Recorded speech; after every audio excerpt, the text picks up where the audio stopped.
Ceritanya, ada seorang gamer bernama Seviel yang karakternya udah level mentok. Malah tewas pas acara perang-perangan gede yang dia bikin sendiri. Tapi anehnya, dia santai aja, nggak nyesel sama sekali. Soalnya teman-temannya pada seneng banget. Saking populernya acara perang itu, dia sampai dapat tawaran langsung dari tim developer gamenya. Karena udah kepo berat sama isi tawarannya, langsung aja dia pencet tombol terima tanpa mikir panjang. Kayaknya dia harusnya baca dulu syarat dan ketentuannya. Soalnya sedetik kemudian dia udah nongol di ruangan aneh, diliatin banyak orang. Yang lebih parah, pusaka keluarganya mendadak hilang. Dia baru sadar kalau jiwanya pindah ke tubuh karakternya, si Lufas. Orang-orang di sekitarnya kelihatan ketakutan setengah mati. Jadi dia coba nanya baik-baik, ada apa gerangan? Tapi begitu mulut Lufas kebuka, aura super berat langsung menekan seisi ruangan, bikin semua orang di sana nyungsep cium lantai. Dari luar sih, Lufas kelihatan lagi nyindir. Apa di sini kebiasaan ya, kalau ketemu orang baru langsung cium lantai? Tapi di dalam hatinya, si Sevia lagi panik-paniknya, nggak ngerti kenapa semua ini bisa terjadi. Sesaat kemudian, dia baru ingat kalau Lufas punya skill intimidasi yang mungkin jadi biang keroknya. Dia coba tenang dan matiin skill itu, tapi butuh beberapa menit buat nemuin caranya. Alhasil, orang-orang itu jadi kejebak di lantai buat sementara waktu. Pas keadaan udah normal lagi, Lufas nyamperin salah satu elf di ruangan itu buat minta penjelasan. Si elf malah langsung pingsan saking takutnya. Setelah diinterogasi sana-sini, akhirnya dia dapat juga jawaban yang dicari. Singkatnya gini, udah 200 tahun berlalu sejak dia dikurung, dan si Raja Iblis ternyata masih hidup dong. Nah, biar bisa ngalahin si Iblis, kerajaan niatnya mau manggil pahlawan baru. Tapi yang nongol malah si Lufas.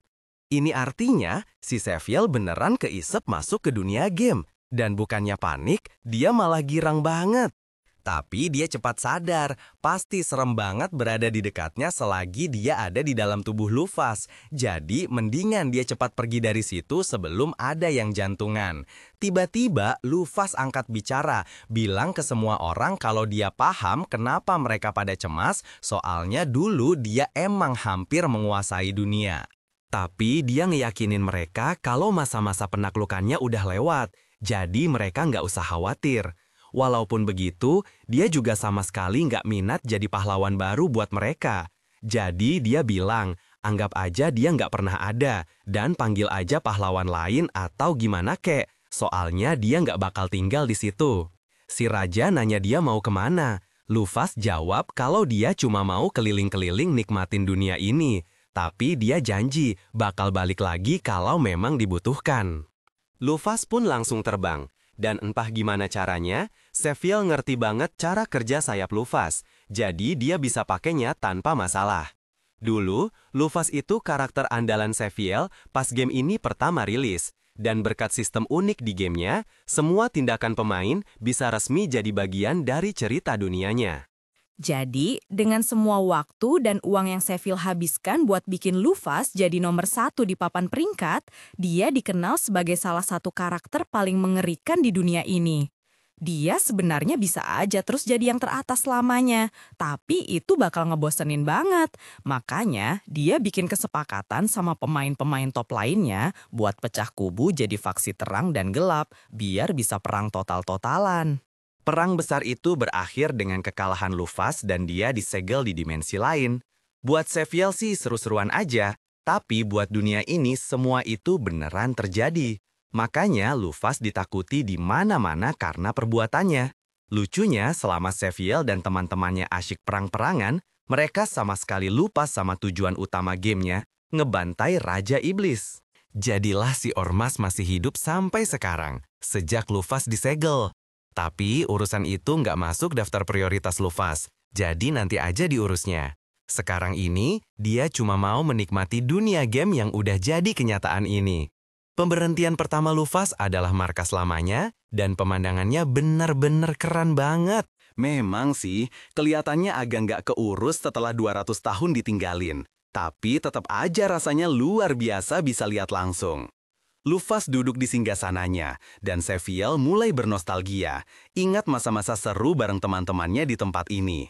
Dia ingat, mereka sering ngobrol ngalor ngidul nggak jelas, tapi kemudian dia sadar, semua obrolan itu kan adanya di grup chat. Lah, kok dia ingetnya seolah-olah dia ada di sana langsung ya? Tiba-tiba, Luffy ngerasa ada yang mendekat, bikin dia langsung waspada, karena markasnya harusnya kosong melompong. Tapi pas dia lihat, ternyata itu seorang gadis berambut biru bernama Dina. Dia kelihatan seneng banget ketemu Luffy, soalnya dia udah nungguin kembalinya Luffy selama 2 abad. Masalahnya, Luffy sama sekali nggak kenal siapa cewek ini. Dina sakit hati banget pas sadar Luffy lupa sama dia. Padahal katanya dia itu penasehat paling setia. Tapi, Luffy ngerasa nggak pernah butuh penasehat sama sekali. Namun, setelah dipikir-pikir lagi, Seviel ingat pas dia bangun markas ini, dia mikir bakal keren kalau ada NPC buat pajangan biar tempatnya kelihatan lebih hidup. Jadilah dia menempatkan Dina di situ dan ya udah ditinggalin gitu aja. Sepertinya Dina jadi punya kesadaran sendiri pas dunia ini jadi nyata. Dan Seviel jadi ngerasa bersalah karena cewek ini kejebak sendirian selama 200 tahun. Akhirnya, Luffy pura-pura ingat dan bilang mana mungkin dia lupa sama Dina.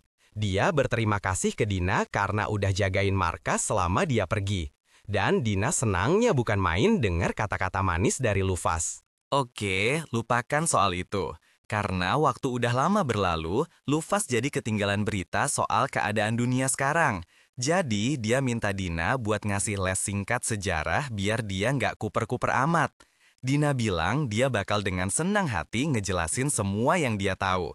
Dia cerita ke Luffy, setelah Luffy dikalahkan, ketujuh pahlawan mendirikan negara mereka masing-masing. 4 dari mereka udah meninggal karena faktor usia selama 200 tahun terakhir, tapi 3 sisanya yang umurnya lebih panjang masih hidup.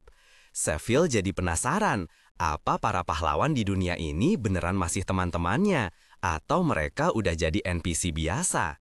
Kayaknya dia harus samperin mereka satu-satu nanti.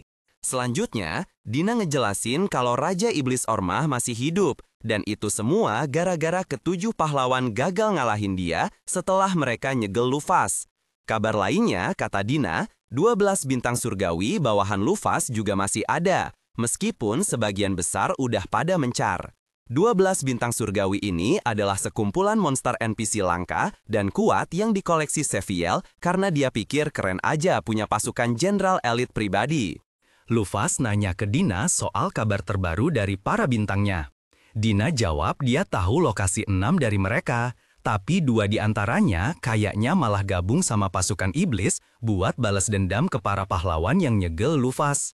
Luffy agak kecewa dengarnya. Masa ada anak buahnya yang gabung sama iblis cuma gara-gara dia kalah? Perasaan masalahnya nggak segitunya deh. Dia bertekad bakal ngomelin mereka berdua kalau ketemu nanti. Di luar itu, setidaknya dia sekarang punya tujuan. Rencana awalnya sih cuma mau jalan-jalan keliling dunia buat seneng-seneng sambil nyari tahu apa 3 pahlawan yang tersisa itu pemain kayak dia atau bukan. Tapi sekarang, dia harus ngumpulin dulu ke-12 bintang surgawinya. Karena dia bakal ngerasa tanggung jawab kalau ada dari mereka yang bikin onar tanpa alasan. Dia minta Dina ngasih tahu lokasi bintang surgawi yang pertama. Dina langsung buka peta dan nunjuk ke sebuah tempat bernama Svel. Disitulah salah satu pahlawan tinggal, dan si bintang surgawi Aries udah berbulan-bulan nyoba nyerang tempat itu. Sekarang karena udah tahu di mana harus nyari Aries, dia langsung bergegas berangkat. Tapi Dina teriak nyuruh dia balik, soalnya nggak bisa dong main pergi gitu aja tanpa persiapan. Pertama, Luffy nggak punya duit sepeser pun, dan Dina tadinya mau ngasih. Tapi karena dia udah nunggu kelamaan, semua uang yang dia punya sekarang udah nggak ada harganya. Luffy bilang dia bisa cari duit di jalan, tapi Dina ngelarang, mana ada yang mau bisnis sama si penakluk legendaris. Luffy ngeyel, bilang nggak mungkin ada yang ngenalin mukanya setelah 200 tahun. Tapi, Dina ngingetin kalau ada ras kayak elf yang umurnya panjang, dan pasti banyak dari mereka yang tahu siapa dia. Apalagi kerajaannya mungkin udah nyebarin pengumuman soal kedatangannya. Tapi, kalau Luffy mau cari duit, Dina tahu satu pekerjaan yang bisa dilakuin tanpa perlu dicek latar belakangnya. Jadi petualang. Dina ngajak Lufas ke kota dagang Yedilar, tapi dia bakal narik perhatian banget kalau sayap hitamnya kelihatan. Jadi, Lufas nyembunyiin sayapnya di dalam jubahnya yang kegedean sebagai penyamaran. Dia benci banget jalan-jalan dengan posisi nggak nyaman begini. Tapi ya mau gimana lagi, nggak ada pilihan lain. Jadi, untuk sementara dia pasrah aja. Sesampainya mereka di Guild Petualang, Lufas nyeletuk kalau suasana di sarang orang-orang aneh dan nyeleneh ini terasa familiar. Soalnya, menurut cerita latar belakangnya, dia dulu juga seorang petualang sebelum mendirikan kerajaan kegelapannya. Tapi, dia cepat sadar, aneh juga dia bisa ngerasa nostalgia. Padahal secara teknis ini pertama kalinya dia nginjekin kaki di guild. Dina sadar, Lufas kayaknya lagi ngelamun. Jadi dia nanya apa ada yang salah. Tapi, Lufas cuma ngibasin tangan dan bilang mending mereka lihat papan pekerjaan. Pas lagi lihat-lihat papan pekerjaan, Dina nemu kerjaan yang bayarannya 3.000 koin. Tugasnya cuma nyariin kucing-kucing yang hilang. Lufas setuju, itu tawaran yang bagus. Tapi, bisa-bisa butuh waktu lama buat nemuin kucingnya. Dan dia malas ngabisin waktu seminggu cuma buat misi sampingan. Jadi, mereka terus mencari. Gak lama, mereka nemu pekerjaan berburu yang lumayan. Bayarannya 1.500 koin dan tugasnya cuma berburu beberapa orc. Lufas pikir ini sempurna. Orc punya kemungkinan 3% ngedrop dagingnya kalau mati. Dan kalau makan dagingnya, HP maksimal bisa nambah. Jadi, sekalian aja dia mau farming HP sedikit selagi di sana. Sore harinya, mereka berdua tiba di desa tempat permintaan itu dibuat dan ngobrol sama kepala desa. Seorang pria tua yang kelihatan capek dan cuma pengen semua masalah ini cepat berakhir. Dia ngejelasin kalau para orc udah lama banget ngehancurin desa mereka, nyulik para wanita, ngebunuh para pria, dan ngancurin semua yang udah mereka bangun. Dia mohon-mohon pada mereka berdua buat ngosir para orc demi keselamatan desa. Dan Dina dengan ceria ngeyakinin kalau kepala desa nggak usah khawatir, karena Lufas pasti bakal ngeberesin orc-orc itu tanpa ragu. Si kepala desa bersyukur banget atas bantuan mereka. Setelah itu, mereka langsung masuk hutan buat nyari sarang orc, dan nggak butuh waktu lama mereka berhasil nemuin, lengkap dengan 2 orc yang lagi jaga di depan. Lufas pun mulai siap-siap menyerang. Kalau dipikir-pikir, dia belum ngecek layar statusnya sama sekali sejak sampai di sini, jadi dia membukanya. Untungnya, semua kemampuannya yang level maksimal masih ada, jadi ngebunuh para orc ini harusnya gampang.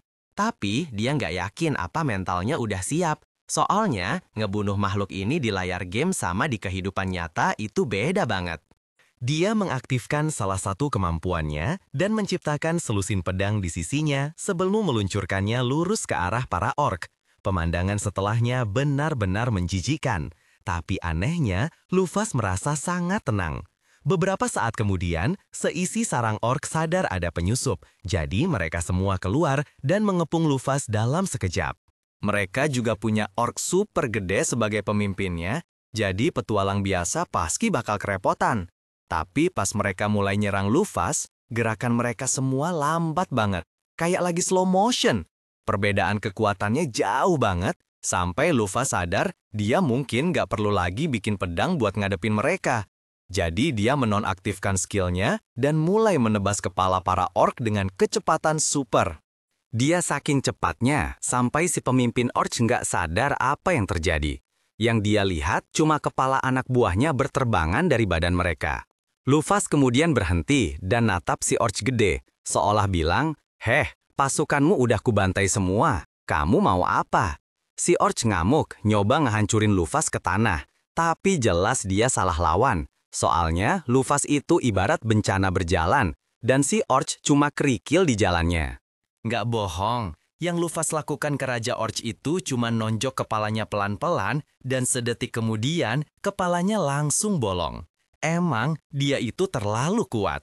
Setelah Lufas selesai dengan pembantaiannya, Dina mulai memanen beberapa mayat orc. Dia seneng banget pas nemu salah satu orc yang daging tenderloinnya masih utuh. Menurut Dina, vitalitas seekor orc itu disimpan di daging tenderloin mereka. Dan kalau dimakan tanpa rusak, vitalitas itu bakal pindah ke yang makan. Dia nawarin buat masakin beberapa untuk Lufas nanti.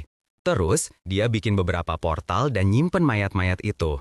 Lufas nggak nyangka Dina punya kemampuan kayak gini, tapi punya teleportasi pasti bakal berguna banget nantinya. Tapi untuk sekarang, waktunya mereka nyelamatin semua orang yang diculik sama para orc.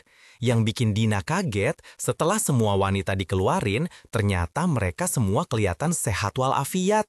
Lufas sih nggak merasa aneh, soalnya dalam cerita gamenya, orc itu ternyata baik banget sama perempuan. Mereka cuma jelek banget dan status karismanya rendah abis. Jadi mereka nggak pernah coba-coba deketin cewek dan langsung loncat ke tahap penculikan.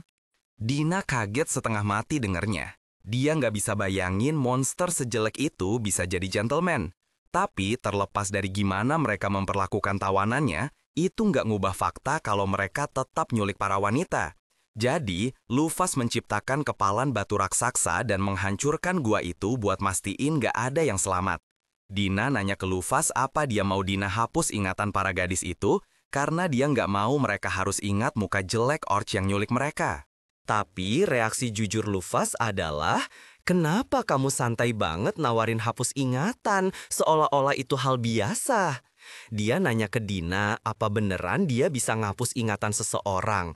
Dan Dina jawab itu gampang banget. Bahkan kalau dia mau, dia bisa memanipulasi dan menulis ulang kepribadian seseorang. Tapi selain ngeri karena Dina bisa ngelakuin itu sesuka hati, Lufas pikir nggak perlu sampai mengubah ingatan orang cuma karena insiden begini. Mereka cuma perlu bawa pulang para gadis itu dengan selamat ke desa mereka. Jadi, Lufas manggil golem dan nyuruh golem itu bawa semua orang dalam perjalanan pulang. Misi kali ini berjalan lancar banget, tapi Lufas jadi penasaran, kenapa nggak ada orang lain yang nerima misi ini sebelum mereka datang? Dina ngejelasin kalau itu karena nggak ada insentif yang sepadan sama risikonya. Tapi buat Lufas itu nggak masuk akal. Soalnya vitalitas dari Tenderloin Orc aja udah lebih dari cukup jadi alasan buat ngambil tantangan ini. Tapi Dina ngasih tahu Lufas kalau kebanyakan orang nggak mau ambil risiko karena, singkatnya, para pejuang di zaman ini payah banget.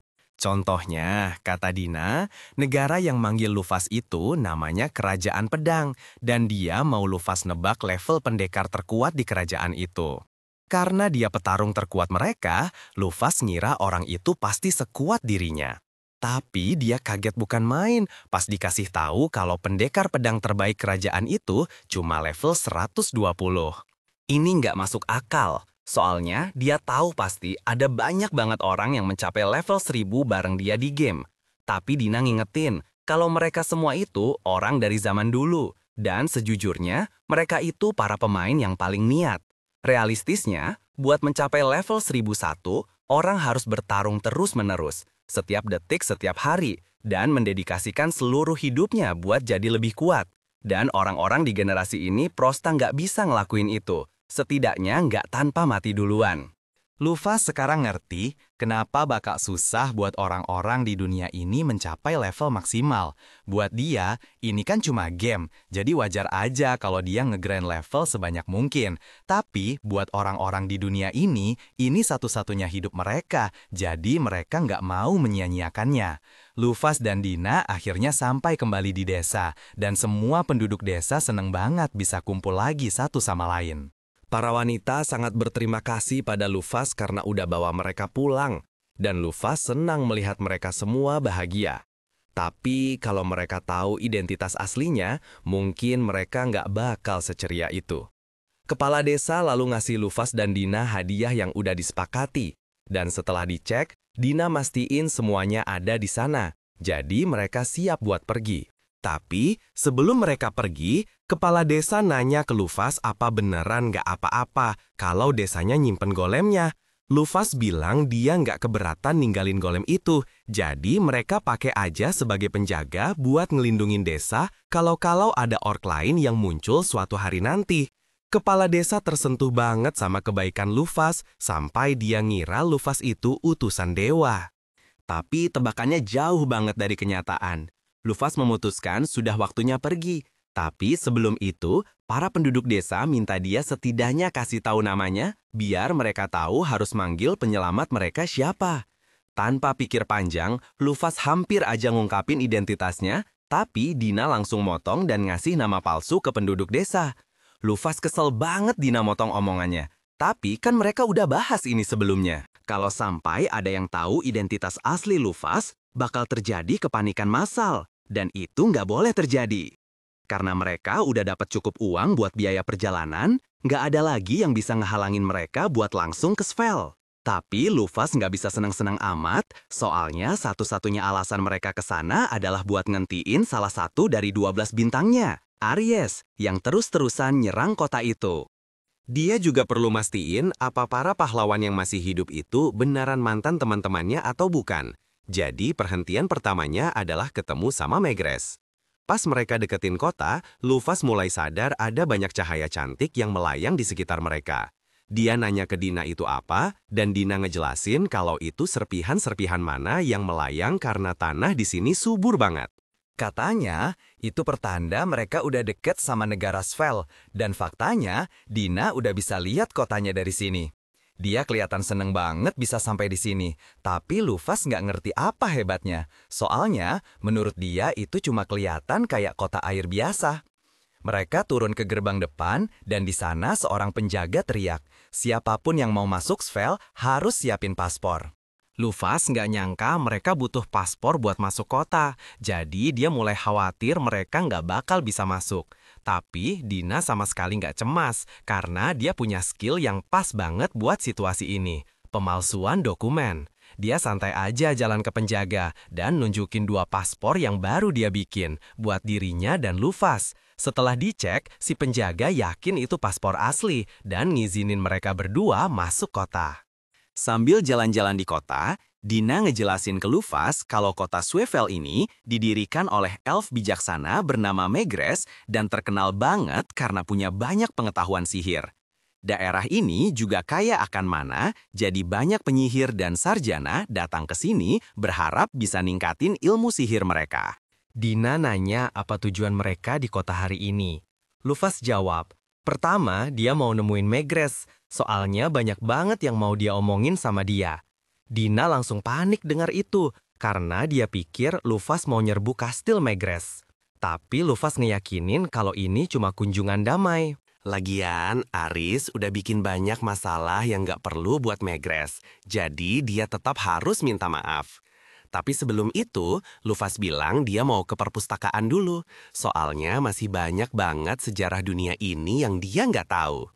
Mereka mulai nanya-nanya arah ke perpustakaan terdekat, sampai akhirnya ketemu sama seorang pria bernama Grant. Dia bisa nebak kalau Luffy dan Dina pasti orang baru di kota. Soalnya hampir semua orang tahu kalau semua perpustakaan ada di bagian timur. Tapi karena dia lagi senggang, dia nawarin buat nganterin. Dina berterima kasih dan ngenalin dirinya sebagai pedagang keliling, dengan Luffy sebagai pegawainya yang mencurigakan. Tapi Luffy langsung nginjek kakinya di tengah kalimat buat nyuruh dia diam. Soalnya siapa juga yang ngenalin temennya sebagai orang mencurigakan? Grant emang bisa lihat kalau Luffy kelihatan mencurigakan, tapi dia nggak mau mempermasalahkannya, karena dia yakin Luffy pasti punya alasan sendiri, dan Luffy bersyukur atas pengertiannya. Sambil Grant ngantarin mereka keliling kota, Dina ngomentarin betapa ramainya semua orang di sini. Grant setuju kalau orang-orang di sini emang ceria, tapi karena kota ini udah diserang Arya selama beberapa tahun terakhir, kebanyakan orang nggak betah tinggal lama di sini. Ekspresi Luffy langsung muram sedikit karena dia sadar situasi di sini sedikit banyak gara-gara dia, dan Grant sadar akan hal itu. Tapi dia ngira Luffy cuma cemas karena ancaman diserang Aries selagi di sini. Jadi dia ngeyakinin kalau nggak usah khawatir karena sistem pertahanan kota ini nggak bisa ditembus. Dia ngejelasin kalau seluruh danau di sekitar kota ini sebenarnya adalah golem ciptaan Megress, dan setiap kali Aries nyerang, dia selalu berhasil dipukul mundur sama golem penjaga kota. Luffy memindai danau itu dan sadar kalau itu beneran golem. Walaupun level 500 nggak kelihatan hebat-hebat amat buat dia, tapi HP-nya yang sampai 1.000.000 poin itu benar-benar statistik yang luar biasa. Jadi kalau Megress bisa bikin sesuatu kayak gini, berarti dia emang jago banget. Grant lalu ngarahin Luffy dan Dina ke monorail kota dan bilang kalau itu bisa bawa mereka ke bagian timur dengan cepat. Dina dan Lufas harus lanjut sendiri dari sini. Jadi mereka berterima kasih atas semua bantuannya. Dan dia mendoakan semoga kunjungan mereka ke perpustakaan lancar. Sambil Gren berjalan pergi, Lufas iseng ngecek statusnya. Dan ternyata dia level 82. Itu sih teknisnya rendah banget. Tapi menurut standar petarung di zaman ini, Gren itu salah satu yang terkuat. Dina ngajak Lufas buat naik monorel. Dan baru sekarang Lufas kepikiran, perasaan di game aslinya nggak ada yang namanya monorel deh. Sesampainya di perpustakaan, Lufas langsung menuju bagian sejarah buat cari tahu apa yang terjadi selama 200 tahun dia disegel. Tapi pas lagi nyari-nyari di rak, dia nemu beberapa buku yang kelihatannya aneh banget. Misalnya, ada 3 buku yang isinya ngatain kalau 7 pahlawan itu bodoh karena udah nyegel Lufas, dan menurutnya aneh perpustakaan ini diizinin punya buku-buku kayak gitu, padahal kotanya dipimpin sama Megres. Salah satu dari 7 pahlawan. Dina ngingetin Lufas kalau Megres kan nggak bikin kediktatoran atau semacamnya, jadi orang-orang bebas ngomong apa aja soal dia. Dan masalahnya bukan karena mereka nggak suka sama 7 pahlawan, tapi lebih karena orang-orang sebenarnya nggak nganggap Lufas itu jahat. Dulu orang-orang emang takut banget sama dia, tapi setelah 200 tahun, rasa takut itu udah terlupakan, dan beberapa orang mulai sadar kalau pemerintahan Lufas sebenarnya nggak jelek-jelek amat. Menurut salah satu buku sejarah, Lufas adalah makhluk bersayap hitam misterius yang muncul entah dari mana dan menyatukan dunia di bawah kekuasaannya dalam sekejap mata 200 tahun yang lalu. Meskipun dia tegas, dia bukan tiran, jadi banyak orang sebenarnya hidup lebih baik di bawah pemerintahannya. Tapi umat manusia akhirnya menolak kekuasaannya dan menjegalnya buat ngambil kembali kemerdekaan mereka. Sebenarnya, ini aja nggak bakal jadi masalah. Tapi satu-satunya yang menjaga iblis-iblis tetap tenang selama ini adalah ancaman dari Lufas dan ke-12 bintangnya. Jadi, begitu dia disegel, pasukan iblis langsung manfaatin situasi dan bangkit buat ngehancurin umat manusia. Tentu aja, para pahlawan coba ngentiin mereka, tapi kekuatan mereka nggak cukup dan akhirnya mereka kalah. Sejak saat itu, banyak tanah milik manusia pelan-pelan diambil alih sama para iblis, dan sekarang mereka diambang kepunahan. Lufas langsung panik dalam hati setelah dengar itu, soalnya dia nggak tahu kalau dunia lagi di ujung tanduk. Perang yang dia mulai itu kan niatnya cuma buat acara seru-seruan antar pemain, tapi nggak ada yang ngasih tahu dia kalau keputusannya bakal bikin dunia jadi separah ini. Kunjungan ke perpustakaan ini ngebantu Lufas sadar apa yang harus dia lakuin. Dia bilang ke Dina kalau mereka harus segera cari Aries. Tapi beberapa saat kemudian seluruh kota mulai bergetar. Gempa bumi dahsyat mengguncang pondasi. Alarm langsung berbunyi dan semua tentara bayaran yang ada di perbatasan buat siap-siap menghadapi serangan. Lufas melihat kerusakan yang terjadi dan nanya ke Dina apa wajar kota kayak gini ngalamin gempa sebesar ini. Sejauh yang Dina tahu, ini hampir nggak pernah terjadi. Jadi, Lufas nyimpulin kalau ini pasti akibat salah satu skill Aries, dan dia pasti lagi dalam perjalanan buat ngelancarin serangan besar-besaran. Nggak ada waktu buat disia-siain, jadi Lufas bikin sebuah glider dan nyuruh Dina segera naik. Sambil terbang menuju pusat kekacauan, Lufas mikirin situasinya dan semua ini terasa janggal.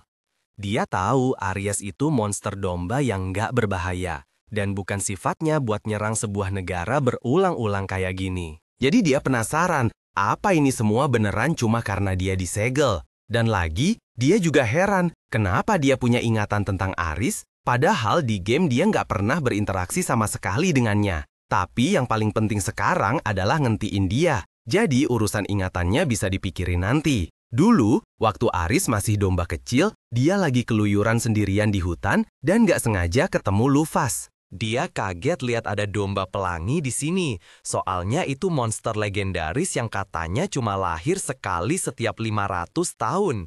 Tapi pas dia deketin, domba itu malah mundur ketakutan dan mulai nangis. Lufas merhatiin air matanya, dan kalau dia tebak, domba itu mungkin udah kabur-kaburan sejak lahir, sembunyi dari monster dan manusia. Soalnya sehelai benang wolnya aja lebih berharga dari emas.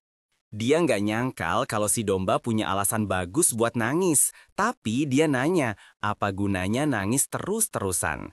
Dia bilang ke domba itu kalau dia kesal sama situasinya, lebih baik dia siap-siap buat ngelawan balik orang-orang yang ngejar dia, atau siap-siap aja hidup selamanya sambil berlinang air mata. Si domba dengerin kata-katanya dan langsung nyerang Lufas buat nunjukin tekadnya jadi lebih kuat, dan Lufas suka semangat bertarungnya. Jadi, dia nurunin domba itu dan ngajak dia ikut. Dia bilang kalau dia belum sekuat dulu, tapi suatu hari nanti dia bakal menaklukkan seluruh dunia. Dan dia mau domba itu jadi teman pertamanya. Dia nanya apa domba itu udah punya nama, dan si domba geleng-geleng kepala. Jadi, Lufas lihat ke bintang-bintang sebelum akhirnya ngasih nama Ares. Setidaknya, begitulah ceritanya. Saat ini, Grand dan anak buahnya lagi lari buat ngehadang pasukan Ares, karena ini jelas-jelas awal dari serangan besar-besaran. Begitu dia sampai di garis depan, dia lihat pasukan monster raksasa pelan-pelan bergerak menuju gerbang kota. Dia mulai khawatir, soalnya nggak mungkin dia bisa nahan sebanyak ini sampai pasukan utama siap bertempur. Gempa tadi pasti deklarasi perang dari Ares. Soalnya, biarpun Ares benci banget sama mereka, Lufas pernah bikin aturan kalau dia nggak boleh nyerang tanpa ngasih pengumuman dulu. Dan sejak itu, Ares patuh banget sama aturan itu. Nggak lama, pasukan depan kota tiba. Jadi perintah langsung dikasih buat semua penyihir dan pemanah buat nembak sebelum para monster terlalu dekat. Setelah menipiskan jumlah monster, para prajurit mulai maju karena mereka harus nahan para monster sampai pasukan utama datang. Gran ada di barisan paling depan dan mulai nebas monster ke kiri dan kanan. Tapi biarpun dia baik-baik aja, anak buahnya nggak sekuat dia, jadi banyak dari mereka yang jadi korban. Kalau begini terus, Gran pikir mereka nggak bakal bisa bertahan lebih lama lagi. Tapi pas pasukan hampir aja kewalahan, tiba-tiba ribuan tombak es hujan dari langit. Pas para prajurit nengok ke arah kota, mereka lihat Megres dan Levia, si golem air. Mereka semua lega, dewa pelindung mereka udah datang. Dan Megres bilang mereka semua bisa mundur sekarang, karena Levia yang bakal urus sisanya. Dia lalu ngasih perintah ke Levia buat nyerang, dan dalam sekejap, puluhan pasukan monster musnah dalam sekali serang. Sementara itu, Lufas nontonin pertempuran dari kejauhan. Dia tadinya berencana turun tangan kalau situasinya genting, tapi dengan adanya Levia dan Megres, kayaknya bantuannya nggak bakal dibutuhin. Ngomong-ngomong soal Megres, Lufas memutuskan buat ngecek statusnya. Mau lihat apa masih sebagus dulu waktu dia dan Megres main bareng. Tapi yang bikin dia kaget, sekarang Megres cuma level 500 dan kena debuff bernama Kutukan Sang Penakluk. Lufas belum pernah dengar kutukan kayak itu sebelumnya. Jadi dia nanya ke Dina apa dia tahu sesuatu. Menurut gosip yang pernah dia dengar, setelah para pahlawan gagal ngalahin Raja Iblis, mereka semua kena kutukan yang nyegel setengah dari kekuatan mereka. Makanya Megres jadi jauh lebih lemah dari sebelumnya. Dan kalau dipikir-pikir lagi, kalau Megres nggak bisa pakai kekuatan penuhnya lagi, berarti dia nggak bisa bikin golem kayak Levia lagi. Jadi kalau Levia sampai kalah, kota ini bener-bener bakal tamat. Tiba-tiba, tanah mulai bergetar pas monster raksasa mendekat dari sisi gunung, dan itu ternyata Aris. Setelah adu tatap sebentar, Aris dan Levia langsung bentrok. Karena elemen Aris itu api, Megres pikir Levia harusnya lebih unggul dalam pertarungan langsung. Levia pakai serangan pusaran air, maksa Aris mundur pada awalnya, tapi nggak lama kemudian, Aris balik nyerang dengan bola api raksasa. Awalnya, kelihatannya bola api itu meleset dari Levia, tapi ternyata Aries dari awal nggak ngincer dia. Target sebenarnya adalah Megres. Untungnya, tepat sebelum bola api itu kena, Levia berhasil maju dan mademin ledakannya. Megres lalu nyuruh Levia jadi gelombang pasang buat dorong Aries mundur, tapi Aries pakai skill lompatan api buat loncatin dia dan langsung menuju Megres. Megres masang perisai buat ngelindungin diri, tapi karena kekuatannya cuma setengah dari dulu, Aris akhirnya berhasil ngalahin dia dan ngeretakin perisainya. Tapi sebelum dia bisa nembus, Levia nyelinap dari belakang Aris dan langsung menguncinya. Para prajurit sorak-sorai nyemangatin Levia buat ngabisin Aris, dan Dina nanya ke Lufas gimana menurutnya akhir dari pertarungan ini. Lufas bilang Levia bakal menang pertarungan ini, tapi bukan berarti dia bakal menang perang. Banyak banget HP Levia yang terkuras karena nahan semua serangan Aris. Dan kemungkinan besar ini emang tujuan Aris dari awal. Dia tahu dia nggak bakal bisa ngalahin Levia dalam pertarungan 1 lawan 1. Jadi dia berencana nguras HP-nya dengan serangan terus-menerus lalu kabur, biar dia bisa nyerang lagi di lain waktu. Lufas kagum juga. Aries bisa mikir cukup logis buat sadar kalau Levia nggak bisa ngejar dia kalau dia mundur. Jadi, serangan berkala kayak gini pasti bakal jamin kemenangannya suatu saat nanti. Tapi, Lufas nggak bisa biarin rencananya berlanjut lebih jauh. Karena bakal bahaya banget kalau dia beneran ngehancurin Levia. Jadi, dia harus turun tangan sendiri. Dia narik Dina dan lompat ke medan perang. Tepat pas Aries mau ngeluarin serangan kuat lainnya, Lufas nendang dia sampai mental ke seberang pegunungan. Semua orang melongo nggak percaya lihat monster mengerikan itu terbang dalam sekejap. Dan Megrez cuma bisa bengong mikir siapa gerangan yang punya kekuatan sehebat itu. Tapi biarpun Lufas masih nyamar, begitu Megrez dengar cara bicaranya, dia kayaknya mulai sadar. Lufas belum mau ngaku atau ngebantah apa-apa, jadi dia bilang ke Megrez kalau dia yang bakal urus Aris dan setelah itu dia bakal balik buat ngobrol. Tapi sebelum dia pergi, Megrez ngasih tahu kalau ada dalang di balik semua ini yang manas-manasin Aris buat balas dendam. Jadi dia harus hati-hati. Peringatan itu datang dari teman lama. Jadi Lufas bilang dia bakal ingat itu, lalu dia terbang buat ngadepin Aris. Begitu sampai di depan Aris nanya dia siapa, dan ini bikin Lufas kaget. Soalnya waktu dia main game, Aris itu cuma bisa ngembik kayak domba. Jadi dia nggak tahu kalau Aris ternyata bisa ngomong. Oke, lupakan itu. Karena Aris kayaknya nggak ngenalin dia, Lufas langsung aktifin skill intimidasinya. Begitu Aris ngerasain tekanan mengerikan dari Lufas, dia langsung keingat sama tuannya. Tapi, biarpun Lufas udah ada di depannya, Aries tetap nggak mau percaya itu beneran dia. Soalnya, dia yakin Lufas udah lama mati. Lufas sendiri juga nggak yakin apa dia bisa dibilang Lufas yang asli, soalnya kan dia teknisnya reinkarnasi. Tapi yang jelas ini benaran tubuhnya Lufas Mapaah. Dia males buang-buang waktu ngeyakinin Aries pakai kata-kata, jadi dia bilang kalau Aries beneran nggak percaya, dia boleh coba sendiri kekuatannya. Sebagai bonus, dia janji nggak bakal nyakitin Aries parah-parah.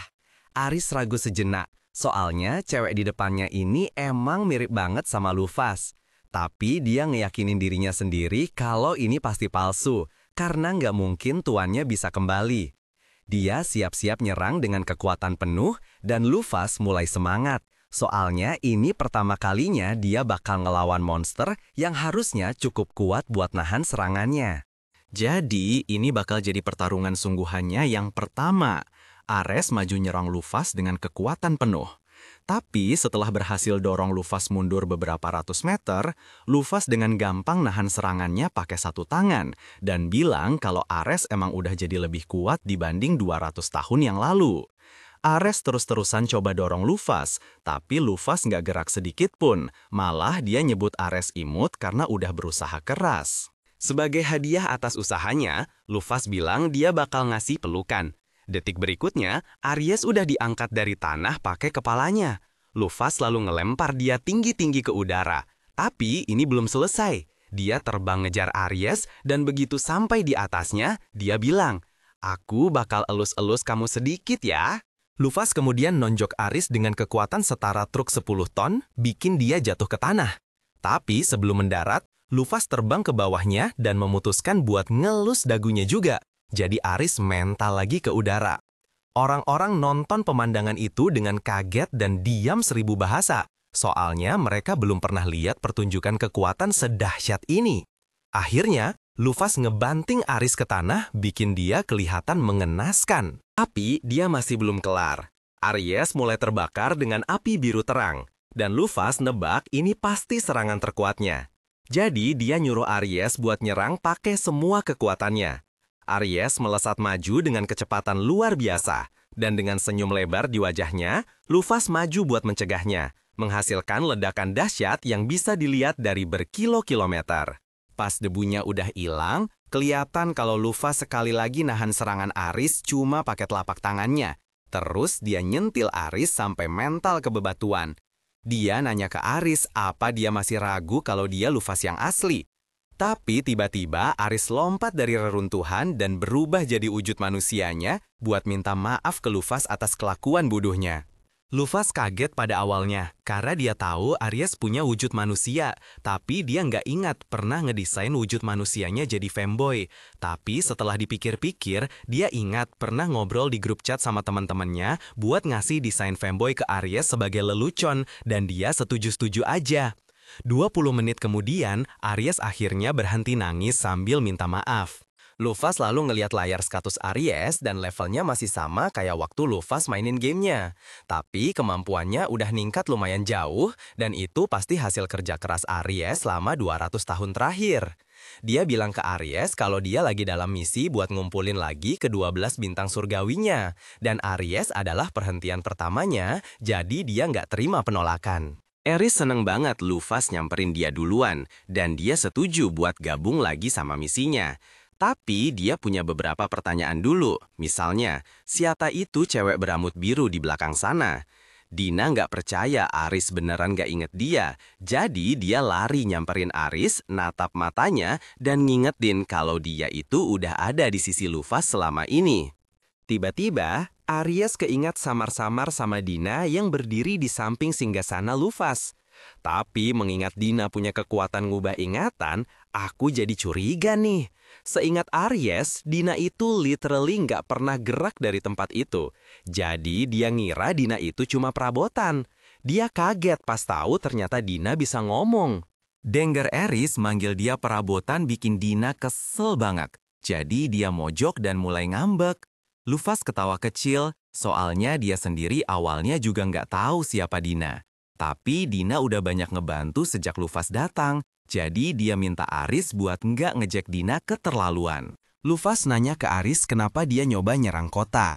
Aris jawab dia ngelakuin itu cuma karena mau balas dendam buat Lufas atas apa yang manusia lakuin ke dia. Lagian, kalau mereka nggak nyegel Lufas, manusia pasti udah kalah dari dulu dan dunia bakal damai. Lufas ngerti perasaan Aris dan dia ngehargai niatnya buat balas dendam. Tapi dia bilang ke Aris kalau dia sama sekali nggak punya niat balas dendam ke manusia. Di luar itu, dia ingat apa yang Megris bilang soal ada orang yang manas-manasin Aris buat nyerang. Jadi, dia nanya ke Aris siapa yang ngisi kepalanya dengan pikiran balas dendam, karena dia nggak terima ada yang nipu bawahannya. Aris dengan gugup bilang kalau itu salah satu iblis, dan sekarang di benua iblis, iblis yang sama lagi siap-siap ngelepasin pasukannya buat nguasain Sufel. Dia udah nunggu dengan sabar sampai Aries nguras HP-nya Levia biar dia bisa nyerbu. Dan dia udah nyiapin pasukan monster yang semuanya level 80 ke atas. Jadi dia yakin gak ada yang bisa ngentiin dia. Mars nyuruh pasukannya berangkat dan bantai setiap manusia di kota Svel. Tapi tiba-tiba Lufas jatuh dari langit tepat di depan kastilnya, ngabisin semua anak buah Mars dalam sekejap. Mars nggak tahu siapa Lufas, tapi dia bisa ngerasa kalau Lufas itu kuat. Jadi dia mutusin buat turun dan ngadepinnya. Mars nanya ke Aries kenapa dia tiba-tiba berhenti nyerang Svel, padahal dia pasti masih benci sama manusia atas apa yang udah mereka lakuin. Aries ngaku dia emang masih belum maafin manusia atas apa yang mereka lakuin ke Lufas. Tapi sekarang dia sadar kalau ngehancurin mereka nggak bakal bikin dia ataupun Lufas senang. Faktanya, yang untung cuma iblis-iblis kayak Mars, dan itu hal terakhir yang Lufas mau. Jadi Aries bersumpah bakal ngentiin Mars di sini. Mars sih nggak keganggu, soalnya dia udah ngira ini bakal terjadi cepat atau lambat. Dan karena Aries udah nggak berguna lagi, dia berencana buat ngabisin Aries. Lufas nyuruh Aries buat istirahat aja, soalnya dia masih luka-luka abis dihajar tadi. Dan Mars kaget masih ada orang sekuat itu di pihak manusia. Tapi itu nggak masalah, karena sebagai salah satu dari 7 jenderal iblis, dia yakin bisa ngalahin Lufas. Dia mulai ngumpulin kekuatan api dan esnya, sambil ngejelasin tekniknya dengan detail yang ngebosenin banget. Dia kebanyakan bacot, dan Lufas akhirnya muak. Jadi, dia nonjok mukanya telak sampai Mars mental ke angkasa kayak tim roket. Nah, karena urusan itu udah beres, nggak ada lagi yang perlu Lufas lakuin di sini. Tapi sebelum pergi, dia punya beberapa pertanyaan soal 7 jenderal iblis yang disebut Mars tadi. Aries baru aja memulai ngejelasin, tapi sebelum dia ngomong sepatah kata pun, Dina nongol dari portal dan bilang biar dia aja yang jelasin. Dia cerita ke Luffy kalau 7 Jenderal Iblis itu dibentuk 8 tahun yang lalu, dan isinya adalah bawahan terkuat Raja Iblis. Luffy kaget pas tahu Mars itu salah satu iblis terkuat, soalnya levelnya paling banter cuma 300-an. Dina lanjut ngejelasin kalau bukan cuma pihak manusia aja yang melemah drastis selama 200 tahun terakhir.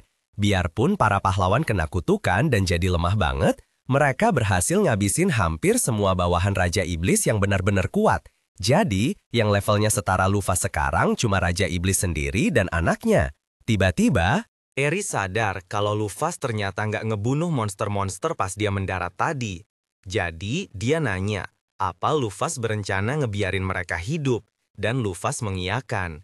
Menurutnya, nggak benar kalau ngebunuh monster-monster itu, soalnya mereka belum ngelakuin salah apa-apa. Tapi Dina nanya, apa Luffy yakin mau ngampunin mereka? Soalnya mereka bisa aja nyakitin orang kalau dibiarin sendirian. Luffy udah kepikiran solusi brilian buat ini. Dia pakai kekuatannya buat menaklukkan semua monster di area itu dan membawa mereka di bawah kendalinya. Dina nanya, apa Luffy mau bawa semua monster itu pulang? Tapi Luffy nggak mau repot-repot ngurusin semua monster ini. Jadi dia ngasih perintah dan nyuruh mereka semua buat kembali ke habitat alaminya dan jangan nyerang manusia tanpa alasan yang jelas. Para monster pun mulai pergi dan sekarang mereka harusnya bisa hidup dengan damai. Luffy pun senang dan urusannya di sini resmi selesai. Setelah itu, Luffy kembali ke kota Svel buat ketemu Megress dan ngasih kabar terbaru. Dia bilang kalau dia udah berhasil ngendaliin Ares dan juga udah ngalahin Jenderal Iblis yang jadi dalang dibalik semuanya. Megress lega, akhirnya semua ini berakhir. Tapi dia nanya, gimana nasib monster-monster yang tadinya di bawah kendali Mars? Luffy ngasih tahu kalau dia udah menempatkan mereka semua di bawah komandonya, jadi mereka nggak bakal jadi masalah. Setelah dengar semua yang udah Luffy lakuin, Megress jadi yakin sama identitasnya. Dia minta Luffy ikut sebentar karena dia mau ngobrol 4 mata. Tapi, Seville ragu sejenak karena rasa penasarannya udah di ubun-ubun. Pemain yang pakai karakter Megress di game itu adalah pemain top yang sering main bareng dia dan mereka teman baik banget. Jadi, dia berharap Megress yang ada di depannya ini orang yang sama kayak dulu. Pas Megress kembali ke kastil, beberapa bangsawan Skifel ngerubungin dia dan mulai ngomongin betapa khawatirnya mereka. Mereka semua bilang Megress harus lebih hati-hati. Soalnya kalau kota sampai kehilangan dia atau Levia, nggak bakal ada harapan lagi buat bertahan dari para penyerbu. Tapi, Dina bisa lihat kalau nggak ada ketulusan atau kekhawatiran sama sekali buat Megress di balik kata-kata mereka. Megress lewat di depan mereka dengan ekspresi pasrah. Dan pas Luffy nyusul, dia bilang dia tahu Luffy pasti muak sama apa yang barusan dia lihat. Mereka itu harusnya para pejabat tinggi yang tugasnya ngelindungin rakyat. Tapi mereka cuma peduli sama diri mereka sendiri dengan cara cari muka ke Megress. Dia ngebawa Luffy dan yang lainnya ke kantornya dan ngeyakinin kalau di sana nggak ada alat penyadap. Jadi Luffy bebas nunjukin wujud aslinya. Luffy nurut dan ngebentangin sayapnya, bikin Megress yakin kalau itu beneran dia. Tapi yang bikin Luffy kecewa, ekspresi di wajah Megress itu ketakutan banget. Jadi kayaknya dia nggak punya ingatan sama sekali sebagai pemain. Luffy kecewa karena ini artinya dia mungkin beneran sendirian di dunia ini. Tapi Megress salah ngartiin ekspresinya. Dia kira Luffy kecewa sama keadaannya sekarang. Dia bilang banyak yang bisa berubah dalam 200 tahun. Orang bisa jadi lebih kuat atau lebih lemah. Dan dalam kasus Megress, dia udah jadi jauh lebih lemah dari sebelumnya. Dia nanya ke Luffy, apa dia kembali buat balas dendam karena udah disegel. Tapi Luffy bilang ke Megress kalau kembalinya dia itu murni kebetulan. Manusia cuma nyoba manggil pahlawan dan gak sengaja malah manggil dia. Luffy mulai bertanya-tanya ada apa dengan Megress di dunia ini. Kalau dia bukan pemain, bukannya harusnya dia menentang Luffy, setidaknya menurut cerita yang dia dengar sejauh ini. Tiba-tiba dia sadar, Megress pasti merasa bersalah atas apa yang terjadi. Soalnya, kalau dia dan para pahlawan lain gak menyegel Luffy, para iblis pasti udah dikalahkan dari dulu. Dipuja sebagai pahlawan padahal dia nyalahin dirinya sendiri atas kehancuran umat manusia pasti ngebuat dia tersiksa. Jadi dia selama ini nyari cara buat ngehukum dirinya sendiri. Luffy bilang ke Megrez nggak ada gunanya nyalahin diri sendiri atas masa lalu. Karena kenyataannya dia udah ngalahin musuh yang kuat, jadi dia harusnya bangga dan terus maju di jalan yang menurutnya benar. Megrez nggak percaya Luffy bisa sebaik ini sama dia. Jadi dia nanya kenapa Luffy nggak benci sama dia. Luffy kan udah diambang tujuannya buat nyatuin dunia, dan mereka malah ngehianatin dia. Itu emang kedengarannya susah buat dimaafin.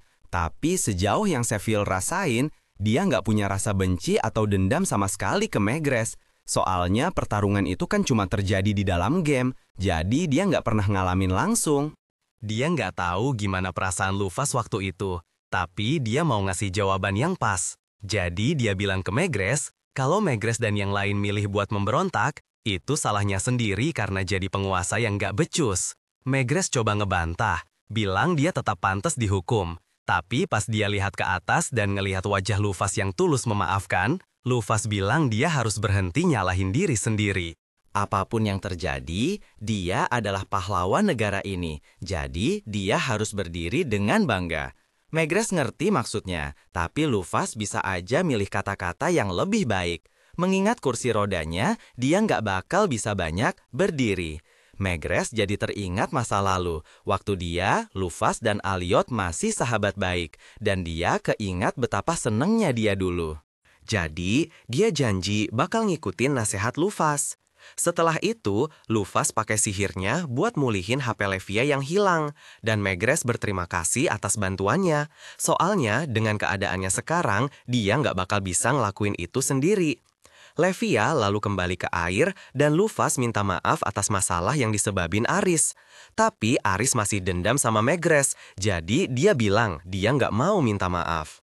Megrez nanya ke Luffy apa rencananya sekarang. Luffy jawab dia bakal terus keliling benua sampai dia ngumpulin semua ke-12 bintangnya. Dan Dina ngasih tahu Luffy kalau yang berikutnya di daftar adalah Libra, penjaga makam sayap hitam. Luffy nanya apa itu makam sayap hitam. Dina ngejelasin, setelah Luffy disegel, semua orang yang mengaguminya kerja bareng buat ngebangun struktur terbesar di dunia sebagai monumen untuk Luffy. Dan di paling atas, semua harta karun dan barang-barang lama Luffy disimpan, dengan Libra yang bertugas sebagai penjaga buat ngelindunginya dari para perampok makam. Luffy nanya, kenapa ada orang sebodoh itu yang nekat ngelawan Libra cuma buat ngerampok makam? Megrez ngasih tahu kalau bukan cuma level orang aja yang menurun, senjata juga jadi jauh lebih jelek. Banyak senjata legendaris yang dulu ada hilang pas perang ngelawan Raja Iblis, jadi satu-satunya yang tersisa cuma yang ada di makam Luffy. Umat manusia udah mati-matian nyoba dapetin senjata-senjata itu buat ngebantu perang ngelawan pasukan Iblis, tapi berkat Libra, semua usaha mereka berakhir dengan kegagalan brutal. Luffy ngerti betapa frustrasinya Megrez, tapi beda sama Aries, kayaknya Libra nggak ngelakuin sesuatu yang salah. Dia cuma nunjukin kesetiaannya dengan ngejaga makam tuannya. Dan Megrez setuju sama pendapat Luffy. Tapi dia punya satu permintaan. Setelah Luffy nemuin Libra dan ngambil lagi harta karunnya, dia minta Luffy buat ninggalin apa aja yang nggak mau dia pakai. Soalnya itu bakal ngebantu banget. Luffy bilang dia nggak masalah dengan itu. Jadi dia dan yang lainnya siap-siap pergi. Tapi sebelum mereka pergi, Megrez bilang dia punya sesuatu buat Luffy. Dia mungkin udah lemah, tapi dia masih punya sihir yang cukup kuat. Jadi dia pakai mantra buat nyembunyiin sayap Luffy, biar Luffy nggak perlu terus-terusan nutupinnya pakai jubah buat jaga rahasia identitasnya. Dia juga ngasih Luffy baju baru, dan Luffy seneng banget. Soalnya ini jauh lebih enak buat gerak. Pas mau keluar, Luffy nyari Grand di luar kota. Grand agak bingung pada awalnya, soalnya dia nggak ngerti kenapa cewek secantik ini ngajak dia ngobrol. Tapi Luffy selalu ngelepas kacamatanya buat nunjukin kalau dia orang yang sama yang Grand tolong tadi pagi. Grand kaget, dia nggak nyangka Luffy secantik ini. Luffy bilang dia datang buat pamitan dan berterima kasih atas semua bantuannya. Jadi Grand mendoakan semoga perjalanannya aman. Tapi sebelum Lufas pergi, dia punya satu pertanyaan terakhir. Dia baru aja mau nanya apa Lufas itu Lufas yang sama dari legenda. Tapi dia tiba-tiba berhenti dan nyuruh Lufas lupain aja, karena nggak mungkin itu beneran terjadi. Sementara itu, di tempat lain, Mars baru aja jatuh di hutan. Pas lagi terbang tadi, dia baru sadar kalau satu-satunya orang yang bisa mukul dia sekeras itu pastilah Lufas Mafaal. Tapi kalau Lufas beneran kembali, semua rencananya bakal berantakan. Tiba-tiba, seorang wanita nyamperin Mars dan bilang kalau perannya udah selesai. Jadi, sudah waktunya dia menghilang. Dasar boneka menyedihkan. Tujuan Lufas berikutnya adalah jemput Libra. Tapi masalahnya, makamnya itu jauhnya ampun-ampunan, lebih dari 500 km. Dina pun usul ke Lufas, bikinin golem dong buat tumpangan ke sana. Lufas sih oke-oke aja, tapi dia nyeletuk. Kan lebih cepet kalau kamu yang teleportasiin kita, Din. Kamu kan jago soal itu. Dina cuma bisa helain napas. Dia jelasin kalau sihir teleportasi itu ribet, soalnya lebih sering buat dipakai sendiri. Bisa sih buat bawa orang lain, tapi syaratnya orang itu harus ridho 100%. Soalnya, kalau ada penolakan sekecil apapun di alam bawah sadar, sihir teleportasinya bisa ngaco dan efeknya aneh-aneh. Makanya, dia ogah ambil resiko. Lagian, Dina juga lagi pengen nikmatin perjalanan santai di jalan. Jadi, dia sekalian request ke Lufas. Nanti golemnya bikinin yang ada bak mandi sama tempat tidurnya ya, biar kita nggak perlu camping di luar pas malam. Lufas belum pernah dengar ada golem model begitu. Tapi lihat Aris semangat banget, akhirnya dia setuju buat nyoba. Dengan lambaian tangan, dia mulai proses pembentukan golem. Dan wujudnya malah jadi mobil RV. Terus dia pakai beberapa batang kayu dari hutan buat bikin perabotannya. Dina seneng banget karena mereka bakal punya kasur nyaman. Tapi dia nanya lagi, bisa nggak bikinan selimut yang empuk juga? Lufas celingak-celinguk cari bahan. Baru ingat kalau Aris itu kan domba. Dan ya pasti udah tahu kan apa yang terjadi selanjutnya. Singkat cerita, RV-nya akhirnya jadi, tapi Dina ngingetin kalau Lufas belum kasih nama. Lufas mikir sejenak, terus mutusin buat kasih nama Tanaka.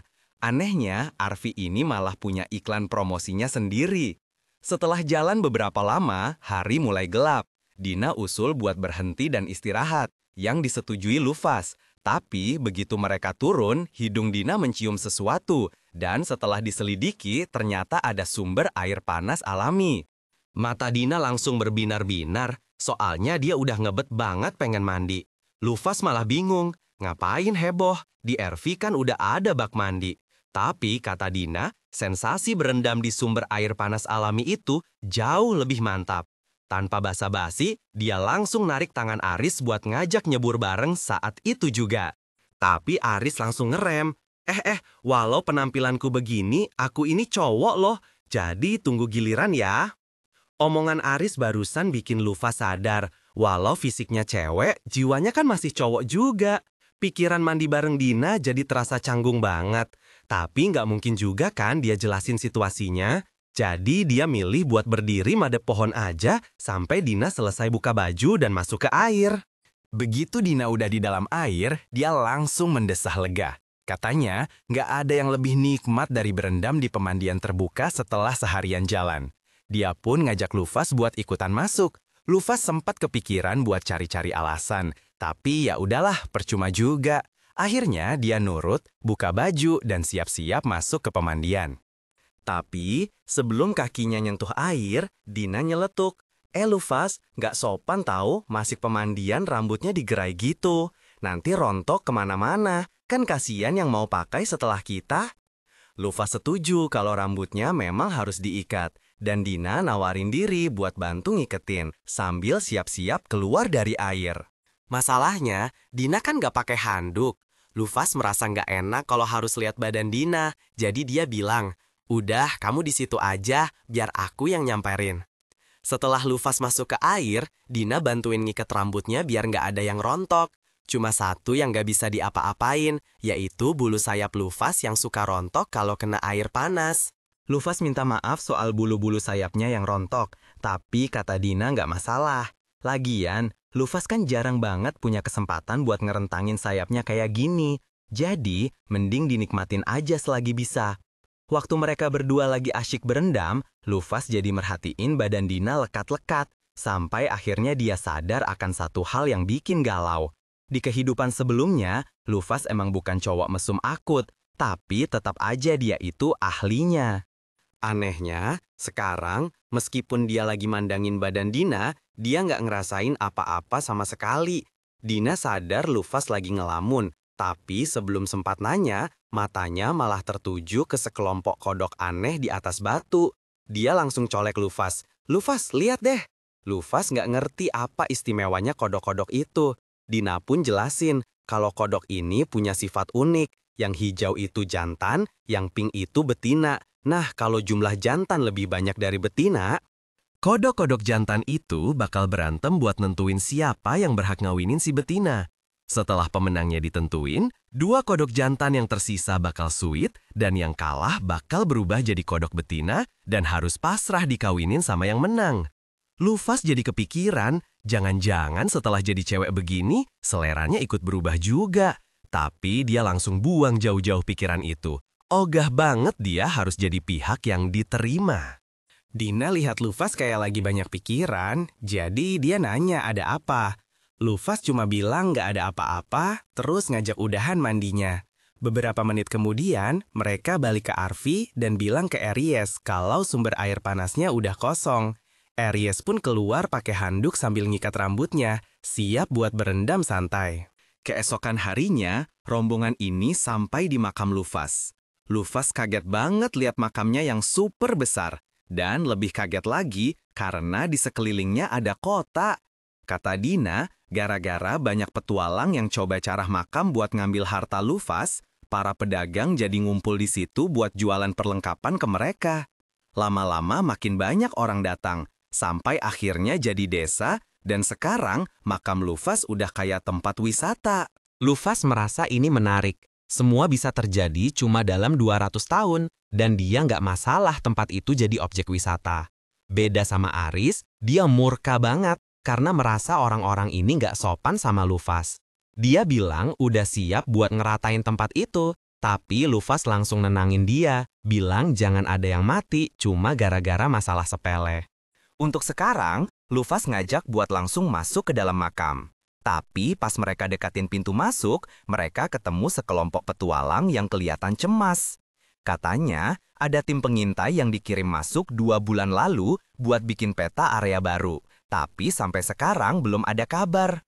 Mereka khawatir terjadi sesuatu sama tim itu.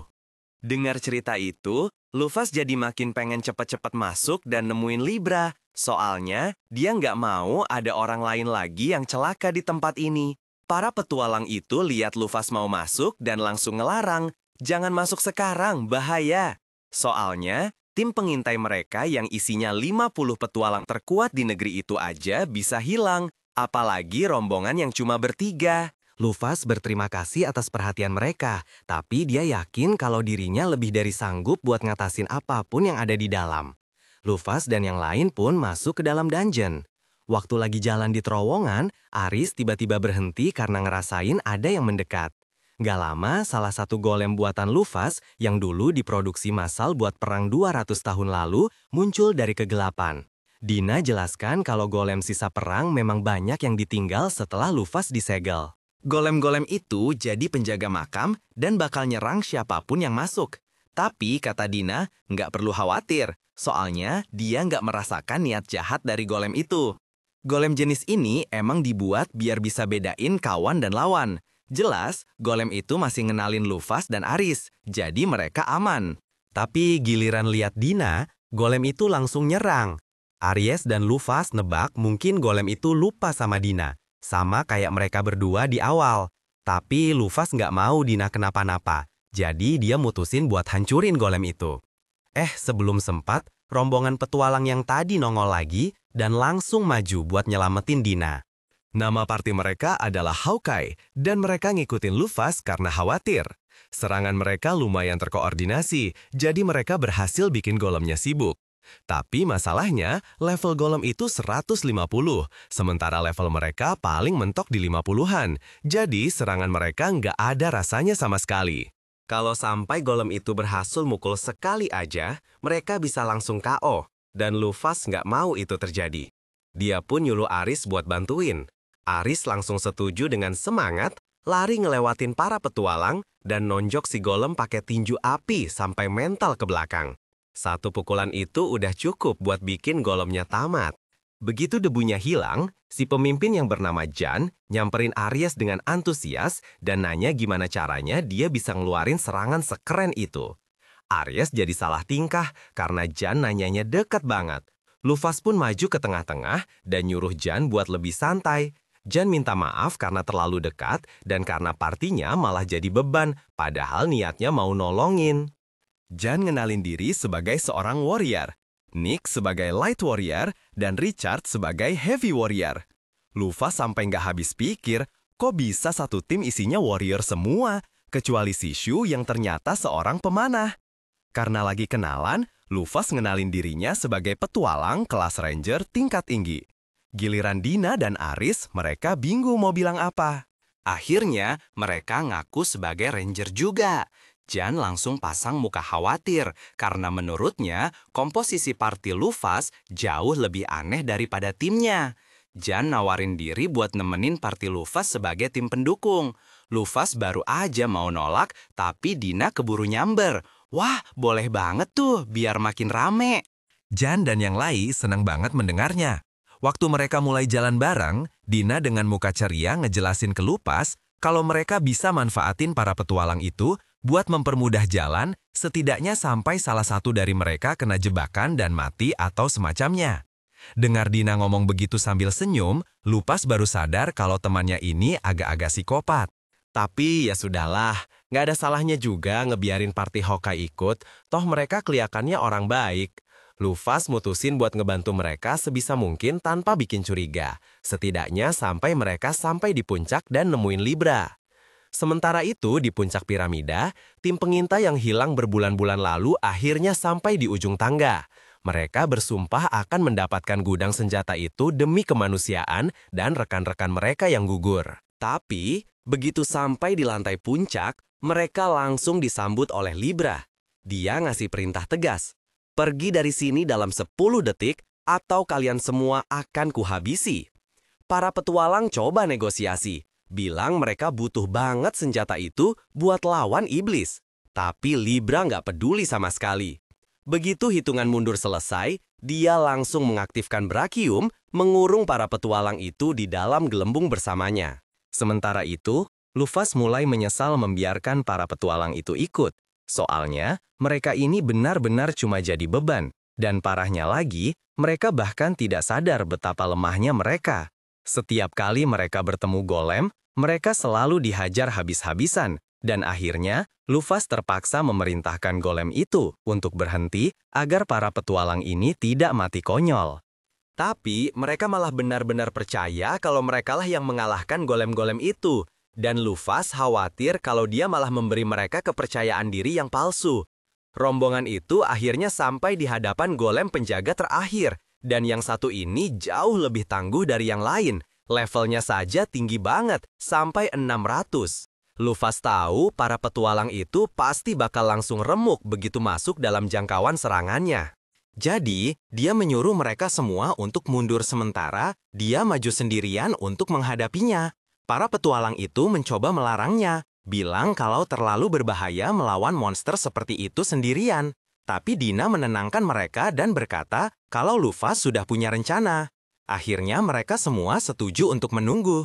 Lufas pun berjalan mendekati golem itu dan hal pertama yang dia lakukan adalah bertanya, apakah golem itu masih mengenalinya.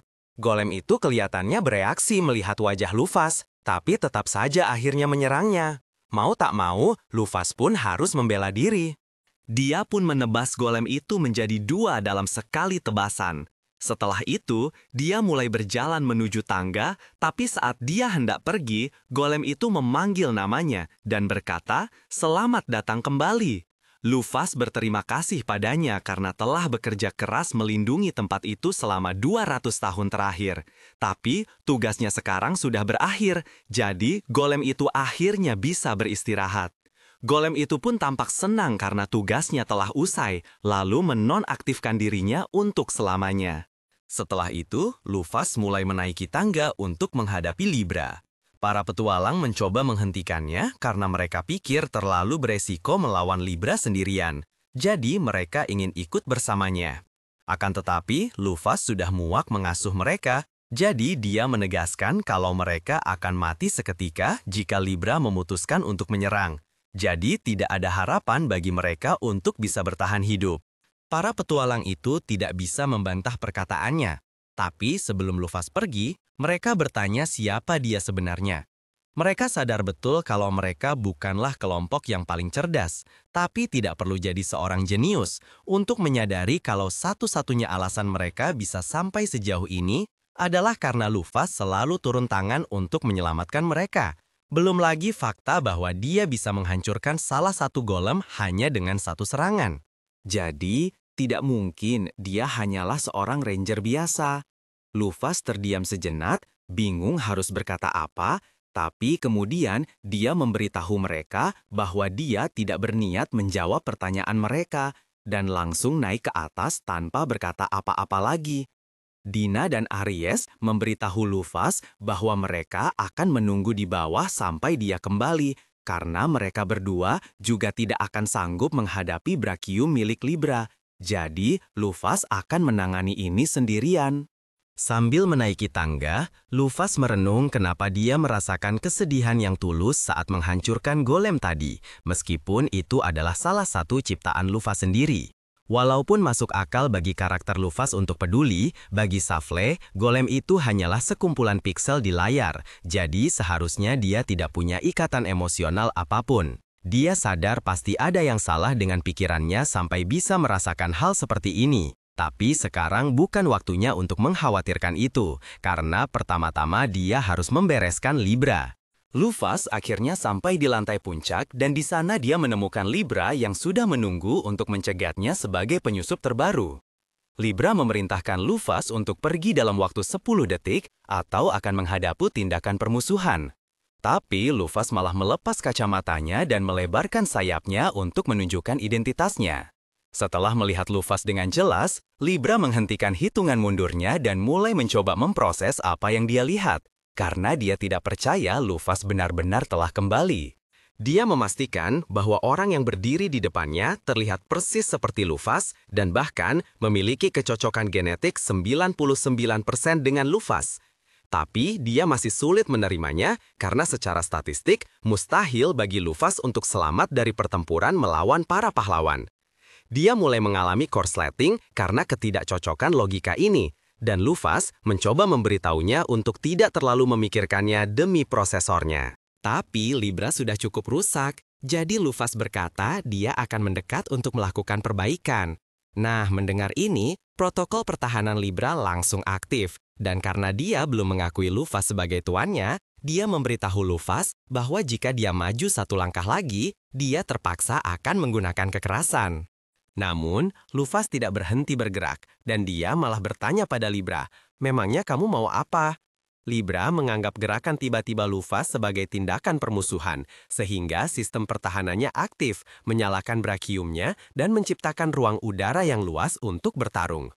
Lufas sempat terkejut dengan perubahan lingkungan yang mendadak, tapi ketika Libra mulai menembakinya, dia langsung tersadar. Lufas melakukan manuver menghindar untuk lolos dari semua tembakan dan misil Libra. Wah, tapi Libra benar-benar tidak membuatnya mudah. Lufas akhirnya menemukan celah untuk menyerang Libra dan mengganggu animasi serangannya, jadi dia mulai mengejarnya. Libra mencoba melepaskan diri dari Lufas dengan lebih banyak tembakan, tapi Lufas membalasnya dengan menggunakan sayapnya untuk meniup balik peluru-peluru itu yang akhirnya melumpuhkan senjata Libra. Libra kemudian mencoba menggunakan berbagai macam serangan lain, tapi tidak ada satupun yang bisa mengalahkan Lufas. Jadi dia akhirnya menonaktifkan domain itu dan mengaktifkan yang lain. Lufas mengenali ini sebagai serangan pamungkas Libra, sebuah domain expansion yang mengabaikan semua skill pertahanan dan memiliki efek serangan pasti yang memberikan kerusakan sebesar 99.000. Fakta bahwa dia terperangkap dalam jangkauan serangan ini seharusnya mengkhawatirkan Tapi sejujurnya, Lufas malah bersemangat karena ini akan menjadi kerusakan signifikan pertama yang dia terima sejak datang ke dunia ini. Saat Libra melepaskan gelombang energi yang dahsyat, Lufas merasakan rasa sakit menghantamnya seperti truk, tapi HP-nya lebih dari cukup untuk menahan kerusakan itu. Jadi, dia terus maju sampai akhirnya berada tepat di depan Libra.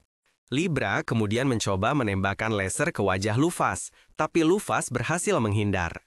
Sebelum Libra bisa menyerang dengan lengan pedangnya, Lufas menangkapnya untuk menahannya di tempat sambil merapalkan mantra perbaikan total. Mantra ini memperbaiki semua kerusakan yang diderita Libra selama bertahun-tahun menjaga makam ini. Dan Lufas meminta maaf karena butuh waktu lama untuk kembali.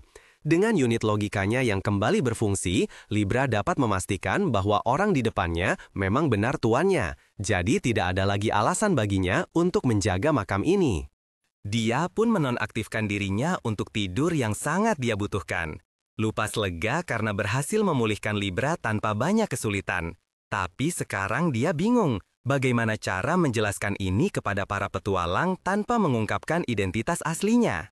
Dia kembali menuruni tangga dan mengintip dari sudut untuk melihat keadaan. Tapi yang mengejutkan, dia hanya melihat Dina dan Aris yang menunggunya. Dia bingung dan bertanya apa yang terjadi pada para petualang. Dina pun menjelaskan bahwa dia baru saja menanamkan beberapa ingatan palsu di kepala mereka dengan manipulasi pikirannya, membuat mereka berpikir bahwa merekalah yang mengalahkan Libra. Lufas sampai lupa kalau Dina pernah bilang dia punya kekuatan manipulasi pikiran, dan sekarang setelah melihatnya langsung, kekuatan itu terlihat sangat mengerikan.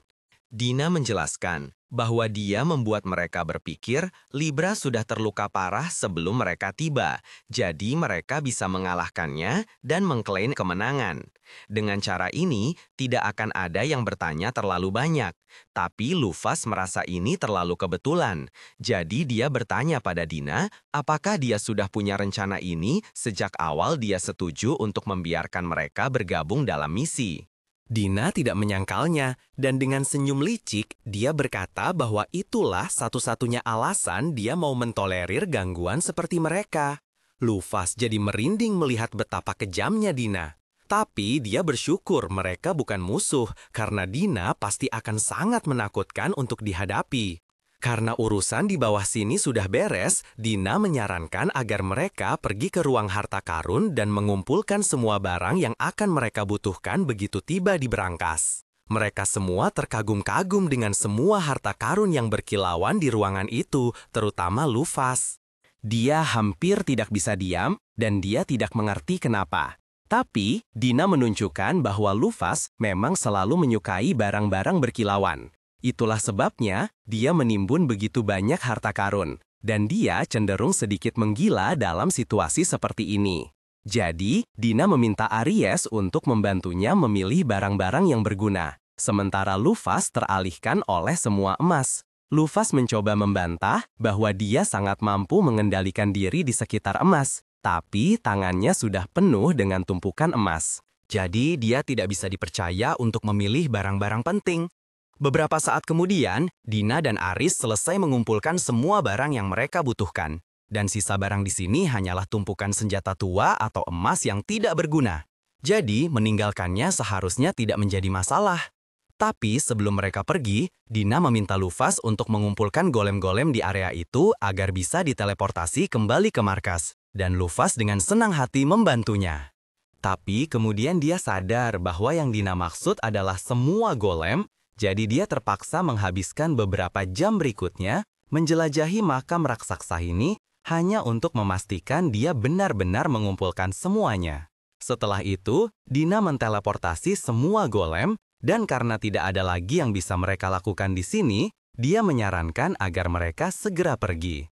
Lufas bertanya apakah tidak apa-apa meninggalkan para petualang dalam keadaan seperti itu, tapi Dina meyakinkannya bahwa itu tidak akan menjadi masalah. Dan beberapa menit setelah kelompok Lufas pergi, para petualang itu bangun, sepenuhnya yakin bahwa merekalah yang telah membersihkan makam dan mengalahkan semua golem.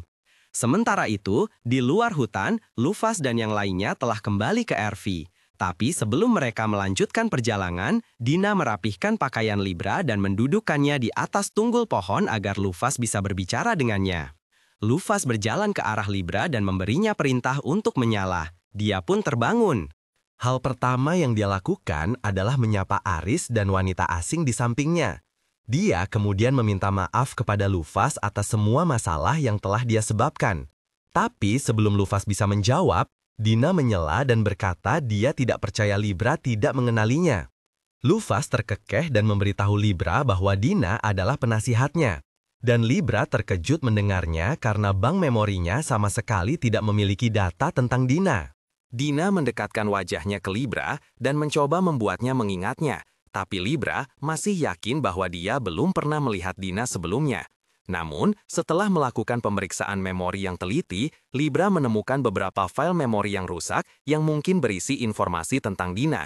Tapi, dia tidak punya cara untuk memeriksanya untuk saat ini. Oleh karena itu, dia memutuskan untuk mempercayai kata-kata Lufas dan mengakui posisi Dina sebagai penasihat setidaknya untuk sementara. Sulit bagi Lufas untuk menebak apa yang dipikirkan Libra, karena dia tidak pernah menunjukkan banyak ekspresi. Tapi Lufas tidak punya alasan untuk meragukan kesetiaan Libra. Jadi, dia memberitahunya bahwa mereka sedang dalam perjalanan untuk merebut kembali ke-12 bintang surgawi. Dan dia ingin tahu apakah Libra mau melayaninya sekali lagi. Libra berkata tidak ada yang akan membuatnya lebih bahagia dan dia siap mengabdikan setiap saat dalam hidupnya untuk tujuan Lufas. Sekarang, setelah Libra secara resmi bergabung kembali dengan tim Lufas, Lufas bertanya apakah dia tahu sesuatu tentang lokasi bintang surgawi lainnya. Libra meminta maaf dan mengatakan dia tidak memiliki informasi yang berguna karena dia ditempatkan di makam sepanjang waktu dan benar-benar terputus dari seluruh dunia. Kalau begitu, Lufas beralih ke Dina dan bertanya apakah dia tahu sesuatu.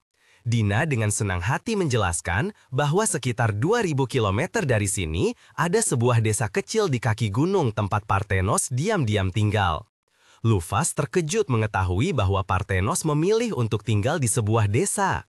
Dina pun menjelaskan bahwa desa itu sebenarnya diciptakan oleh Parthenos dan dia mendirikan penghalang yang kuat untuk melindungi monster dan tumbuhan tak berdaya dari dunia luar. Lufas lega karena Parthenos tidak membuat masalah bagi orang-orang. Tapi kemudian Dina menyebutkan bahwa gunung tempat desa itu dibangun dulunya adalah tanah air Lufas. Parthenos ternyata mengusir semua kaum Heavenwing yang tinggal di sana, menciptakan zona yang tidak dapat dihuni untuk menjauhkan mereka. Mendengar itu, Lufas pun merasa kecewa.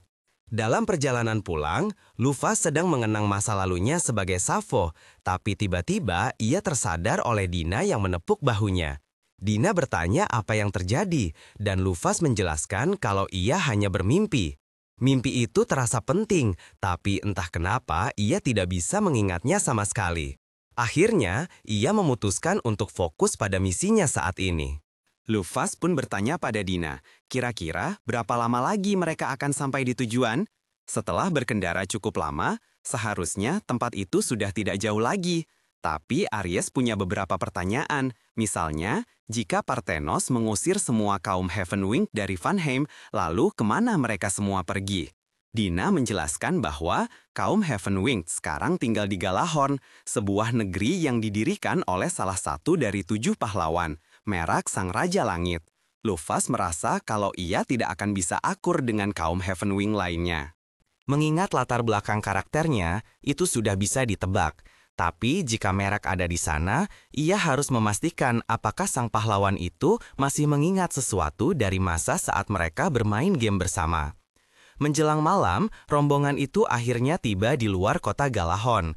Karena semua bangunannya dibangun di sekitar tebing, berjalan-jalan di kota ini sepertinya akan sangat merepotkan.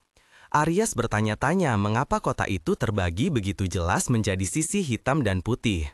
Dina pun menjelaskan bahwa negara itu sedang mengalami gejolak sipil dan telah terpecah menjadi 2 faksi. Lufas bertanya apa maksudnya. Dina melanjutkan, kaum Heavenwing yang memiliki sayap putih bersih merasa kalau mereka lebih superior dari yang lain, dan hal itu menyebabkan kerusuhan besar di antara penduduk lainnya. Lufas bertanya kenapa Merak tidak menenangkan situasi ini. Dina menjelaskan bahwa Merak sedang berusaha untuk tetap netral demi menghentikan pertarungan di kedua belah pihak, tapi ia belum berhasil mengendalikan mereka. Aries teringat bahwa penganiayaan terhadap kaum Darkwing dilarang selama masa pemerintahan Lufas, yang mana terdengar aneh bagi Lufas sendiri, karena ia tidak punya ingatan pernah mengeluarkan perintah semacam itu. Dina lanjut bercerita bahwa begitu Lufas tiada, kaum bersayap putih memanfaatkan kesempatan itu untuk mengklaim superioritas atas kaum bersayap gelap. Tentu saja, kaum bersayap gelap melawan balik, dan itulah alasan kenapa mereka terus berperang selama 200 tahun terakhir. Lufas merasa ini semua salahnya, jadi ia berencana melakukan sesuatu.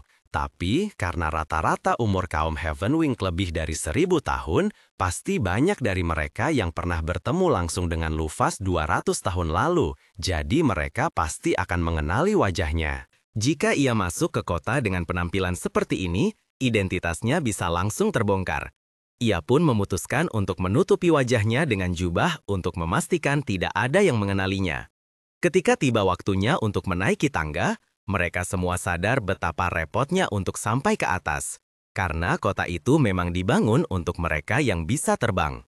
Aries benar-benar tidak bersemangat membayangkan harus berjalan sejauh itu, tapi Libra memberitahunya untuk tidak khawatir, karena ia punya solusi yang sempurna.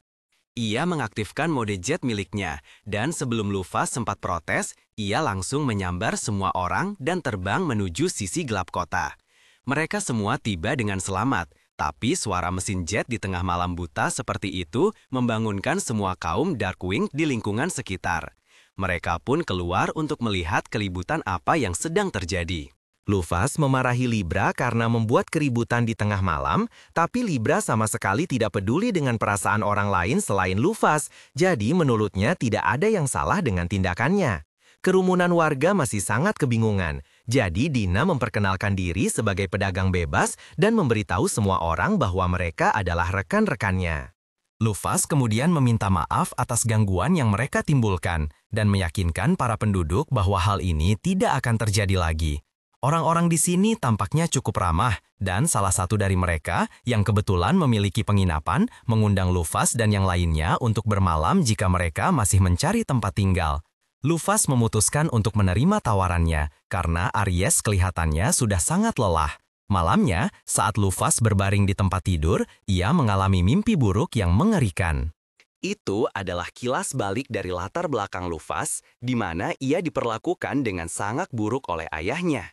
Rupanya, sekelompok anak-anak di lingkungannya sering mengganggunya, tapi tidak ada yang peduli sampai akhirnya ia melawan balik. Akibatnya, ayahnya justru menghajarnya habis-habisan dan menyuruhnya untuk tidak pernah meninggalkan kamar itu lagi karena ia dianggap sebagai aib bagi seluruh garis keturunan mereka hanya karena ia terlahir dengan sayap berwarna gelap. Ayahnya kemudian langsung kembali ke dalam rumah untuk tertawa bersama teman-teman bersayap putihnya yang kaya raya. Sementara putrinya dibiarkan sendirian di gudang yang gelap tanpa makanan. Ia benci betapa tidak adilnya hidup ini, tapi setidaknya masih ada satu orang yang peduli padanya. Malam itu, Ibu Lufas menyelinap keluar ke gudang untuk memeriksa keadaannya dan membawakannya makanan. Meskipun tidak banyak, Lufas sangat bersyukur setidaknya punya sesuatu untuk dimakan, dan ibunya merasa sangat sedih dengan kondisi Lufas. Lufas terpaksa hidup dalam kondisi seperti itu, tapi tidak ada yang bisa dilakukan ibunya, apalagi dengan kondisi tubuhnya yang semakin sakit-sakitan. Lufas memeluk ibunya, mengatakan bahwa semuanya akan baik-baik saja, dan mengingatkannya untuk segera kembali ke dalam sebelum ayahnya sadar. Lufas menawarkan diri untuk mengantarnya kembali ke dalam untuk memastikan ibunya tiba dengan selamat. Tapi di tengah jalan, ia berpapasan dengan ayahnya, yang sangat marah melihat istrinya membiarkan Lufas keluar dari gudang. Sang ayah memerintahkan istrinya untuk meninggalkan Lufas dan segera menghampirinya. Tapi Lufas tahu itu artinya ayahnya akan menghukum ibunya. Jadi ia berdiri di depan untuk melindunginya. Namun saat itu Lufas masih terlalu lemah untuk melindungi siapapun. Ayahnya memukulnya hingga tersungkur ke tanah, lalu menyeret istrinya pergi, meninggalkan Lufas sendirian di tengah hujan yang dingin. Merenungi mengapa ia selalu diperlakukan seperti ini, hanya karena warna sayapnya berbeda. Ia pun sampai pada kesadaran bahwa dunia ini adalah tempat yang tidak adil dan Sang Dewi Pencipta tidak akan datang untuk menyelamatkannya dalam waktu dekat, jadi ia harus menyelamatkan dirinya sendiri. Ia kabur dari rumah dan bersumpah, apapun risikonya, ia akan menjadi lebih kuat dan mengakhiri semua penderitaan di dunia yang menyedihkan ini. Tiba-tiba, Luffy terbangun dengan kaget, dan Libra langsung menghampirinya untuk memeriksa keadaannya, karena detak jantungnya sepertinya melonjak. Luffy memberitahunya bahwa ia hanya bermimpi tentang masa lalu, tapi tidak ada yang perlu dikhawatirkan. Libra pun mempercayai kata-katanya dan kembali ke mode tidur. Namun, meskipun Luffy mengatakan tidak ada yang perlu dicemaskan, Savo sebenarnya sangat khawatir karena ia tidak ingat pernah menulis latar belakang cerita seperti itu saat menciptakan karakter Luffy. Hal ini ditambah dengan ingatan dan emosi acak yang terus mengalir ke dalam dirinya sejak tiba di dunia ini, pastilah merupakan ingatan dari Luffy yang asli. Itu berarti dunia ini memiliki peristiwa nyata yang ada di luar apa yang ia ciptakan di dalam game. Tapi, jika memang begitu, dengan jiwanya yang kini menempati tubuh Luffy, ia bertanya-tanya apa yang terjadi pada jiwa Luffy yang sebenarnya. Sementara itu, di Kastil Raja Iblis, 7 Demon Luminaries sedang berkumpul untuk rapat. Tapi mereka menyadari bahwa Mars tidak ada di sana. Jadi mereka semua berasumsi kalau ia pasti sudah tewas. Mereka tidak terlalu terkejut, karena bagaimanapun juga, Mars adalah yang terlemah di antara para Luminaries. Mereka hanya penasaran apakah Luffy yang telah mengalahkannya, atau jangan-jangan Aries yang berbalik melawannya. Akan sangat memalukan jika Mars entah bagaimana kalah dari Aries. Tapi tiba-tiba, sang Luminary Venus masuk dan memberitahu semua orang bahwa ia tahu apa yang terjadi pada Mars. Semua orang menoleh padanya dan bertanya kemana saja ia selama ini, karena tidak ada dari mereka yang melihatnya cukup lama. Venus pun memberitahu bahwa ia sedang mengikuti orang yang telah membunuh Mars. Mereka semua terkejut mendengarnya dan bertanya pada Venus apakah ia tahu siapa orang itu. Tapi ia berkata tidak bisa mendekat tanpa mempertaruhkan nyawanya. Meskipun tidak bisa melihat wajah orang itu dengan jelas, ia ingat betul kalau orang itu memiliki sayap hitam yang indah. Begitu para Luminaries lain mendengar ini, orang pertama yang terlintas di benak mereka adalah Luffy. Tapi seharusnya itu tidak mungkin, karena mereka semua tahu pasti bahwa Luffy telah dibunuh oleh para pahlawan manusia 2 abad yang lalu. Mereka tidak berpikir Venus berbohong, tapi jika Luffy benar-benar kembali, maka kaum iblis berada dalam bahaya besar, karena bahkan sang Raja Iblis pun takut menghadapinya sendirian. Para Luminaries bertanya pada Venus apakah ia tahu di mana Luffy sekarang. Venus pan memberitahu bahwa ia ingat melihat Luffy menuju ke arah Galahorn. Para Luminaries berpikir ini adalah kesempatan yang bagus, karena mereka memang berencana pergi ke Galahorn. Jadi, sang pemimpin menugaskan Venus dan Jupiter untuk pergi ke sana dan mengawasi Luffy. Keesokan paginya, Luffy dan yang lainnya pergi ke kota untuk membahas rencana mereka. Merak masih menjadi raja yang berkuasa di sini. Tapi dengan semua perselisihan internal yang terjadi, mendapatkan audiensi dengannya akan sangat sulit. Jadi untuk saat ini, Luffy menyarankan agar mereka berkeliling ibu kota dan mengumpulkan informasi sebanyak mungkin. Luffy terutama ingin mencari tahu seperti apa kondisi kehidupan kaum Darkwinged, jadi ia berkata akan tetap berada di sisi ini. Kalau begitu, Dina mengajukan diri untuk menyelidiki sisi kaum White-Winged, dan Libra langsung terbang untuk melakukan penyelidikannya sendiri. Aris juga berencana pergi mengumpulkan informasi, tapi sebelum ia pergi, ada sesuatu yang perlu ia sampaikan pada Luffy. Ia mengatakan ini tentang salah satu dari 12 bintang surgawi, Agares sang kambing. Dahulu kala, Agares rupanya pernah mengundang Aris untuk bergabung dengan pasukan iblis. Jadi kemungkinan besar, ia telah bersekutu dengan mereka.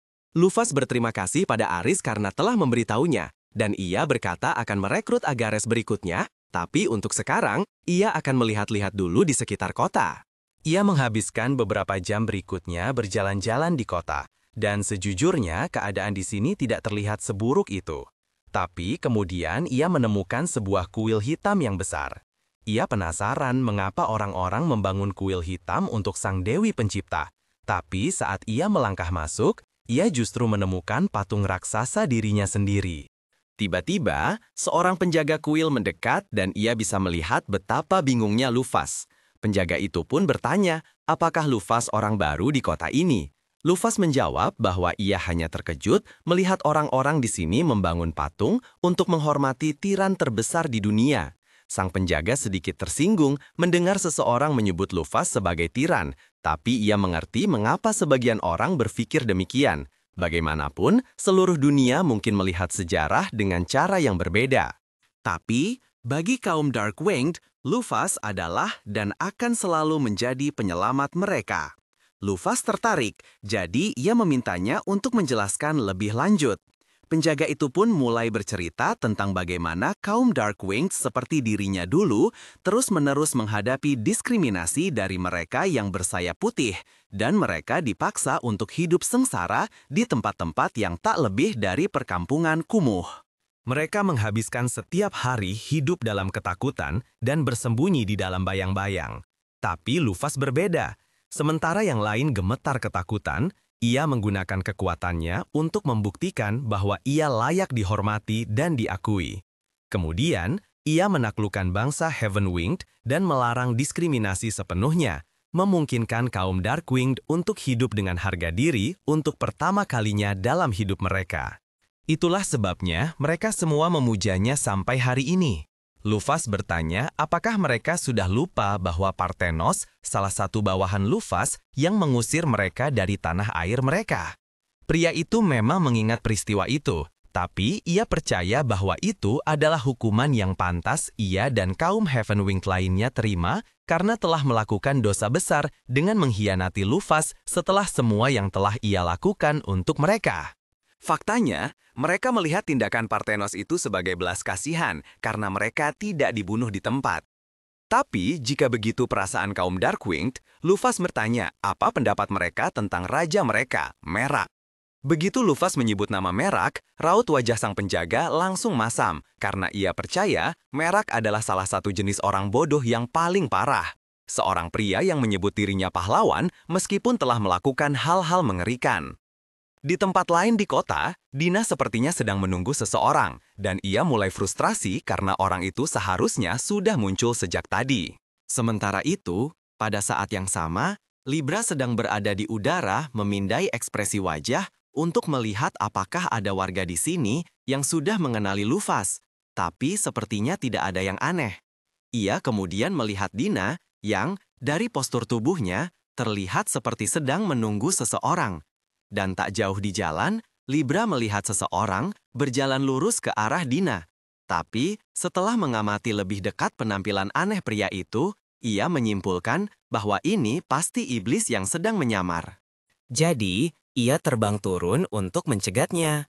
Libra mendarat di depan iblis itu dan menyuruhnya untuk segera mundur atau bersiap menghadapi tindakan permusuhan. Awalnya, iblis itu mencoba berpura-pura seolah-olah ia adalah warga biasa. Tapi ketika Libra memberitahunya bahwa ia sudah melihat menembus penyamarannya, ia berhenti berakting dan langsung menyerang. Libra pun mengaktifkan protokol pertahanannya. Sementara itu terjadi, Aries sedang duduk di pinggir kota. Karena tempat ini didirikan oleh salah satu pahlawan yang mengkhianati Lufas, Aries sebenarnya ingin sekali membakar semuanya hingga rata dengan tanah.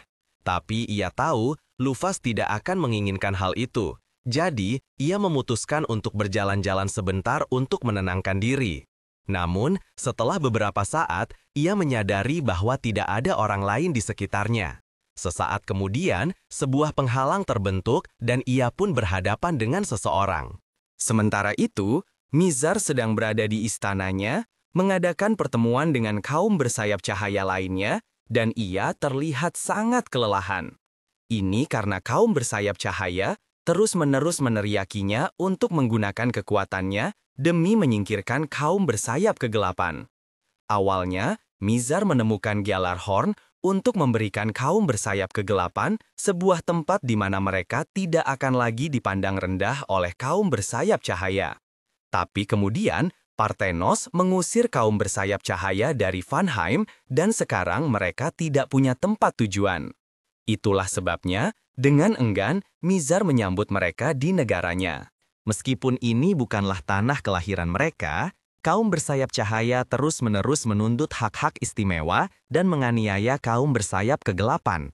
Mizar sudah mencoba menangani ini secara diplomatis, tetapi tidak peduli berapa kali ia mencoba meyakinkan mereka untuk hidup berdampingan dengan damai, kaum bersayap putih itu tetap saja memaksanya untuk mengusir kaum bersayap kegelapan. Mizar sama sekali tidak tahu cara menyelesaikan masalah ini, dan merasa dirinya tidak pantas menjadi raja. Ia merasa tidak akan pernah bisa menjadi penguasa sebaik Lufas. Mizar terlahir dengan semua yang ia butuhkan untuk meraih kesuksesan, seolah semuanya sudah disiapkan untuknya. Sebaliknya, Lufas harus berjuang dan bergelut untuk menjadi sosok yang begitu hebat. Jadi, jika dibandingkan dengan Lufas, ia menganggap dirinya hanyalah orang bodoh yang tidak kompeten. Sementara itu, Lufas berada di luar area kaum bersayap putih. Dia tahu bahwa cara percepat untuk menyelesaikan konflik ini adalah dengan meyakinkan Mizar untuk mengambil tindakan, tetapi ia tidak tahu bagaimana cara menghubunginya. Di tempat lain, Libra sedang bertarung sengit melawan Jupiter. Dia mengubah lengannya menjadi meriam dan melepaskan tembakan dahsyat, tetapi sebelum mengenainya, Jupiter melompat menghindar. Setelah itu, Libra mencoba menembaknya dengan pistol, tetapi Jupiter melindungi dirinya dengan perisai angin, lalu melancarkan serangan bunuh diri yang membelah pistol Libra menjadi dua. Setelah menyaksikan gaya bertarung Jupiter, Libra menyimpulkan bahwa dia pastilah seorang pengguna elemen karena ia mampu memanipulasi angin sesuka hati dan memotong logam dengan mudah. Jupiter pun mengkonfirmasinya. Tapi, mengetahui kemampuannya tidak akan membuat banyak perbedaan.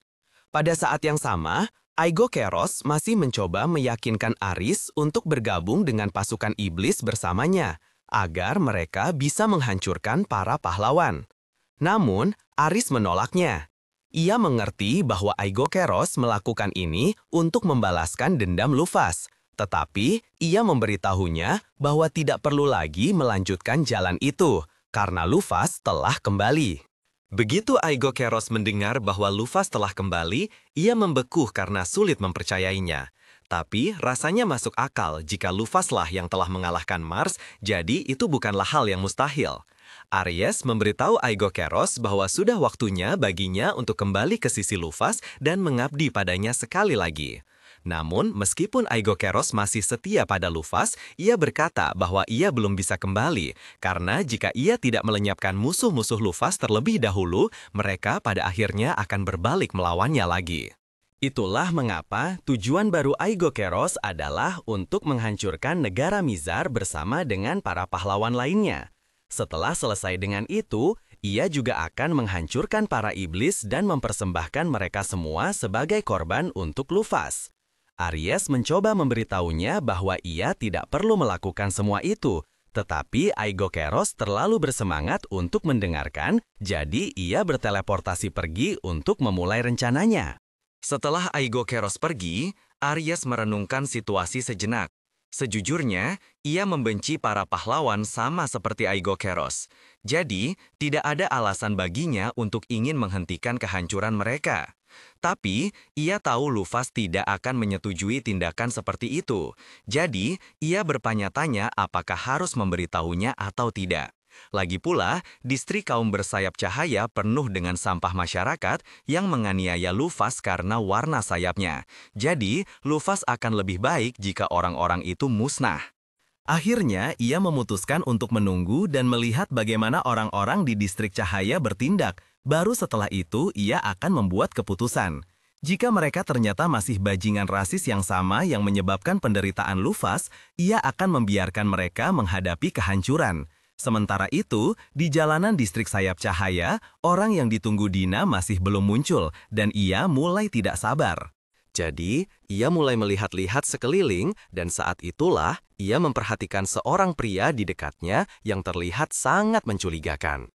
Ia berpikir ini mungkin cara yang baik untuk mengumpulkan informasi. Jadi, ia mengikutinya menyusuri jalan sampai pria itu akhirnya memasuki sebuah gang gelap.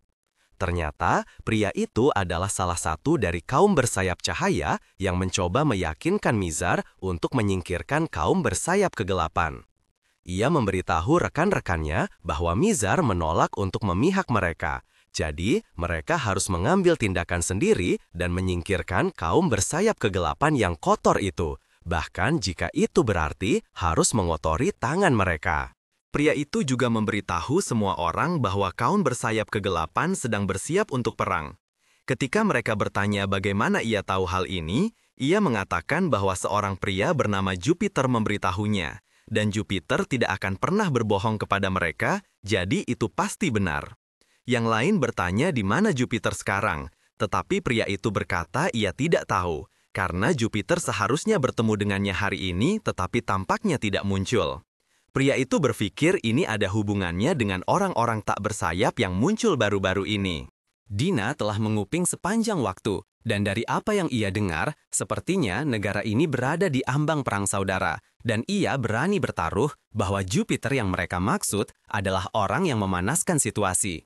Dia tidak tahu mengapa Jupiter memilih untuk tidak bertemu dengan kaum bersayap cahaya hari ini, tapi setidaknya sekarang ia punya informasi bagus untuk dibagikan kepada Lufas.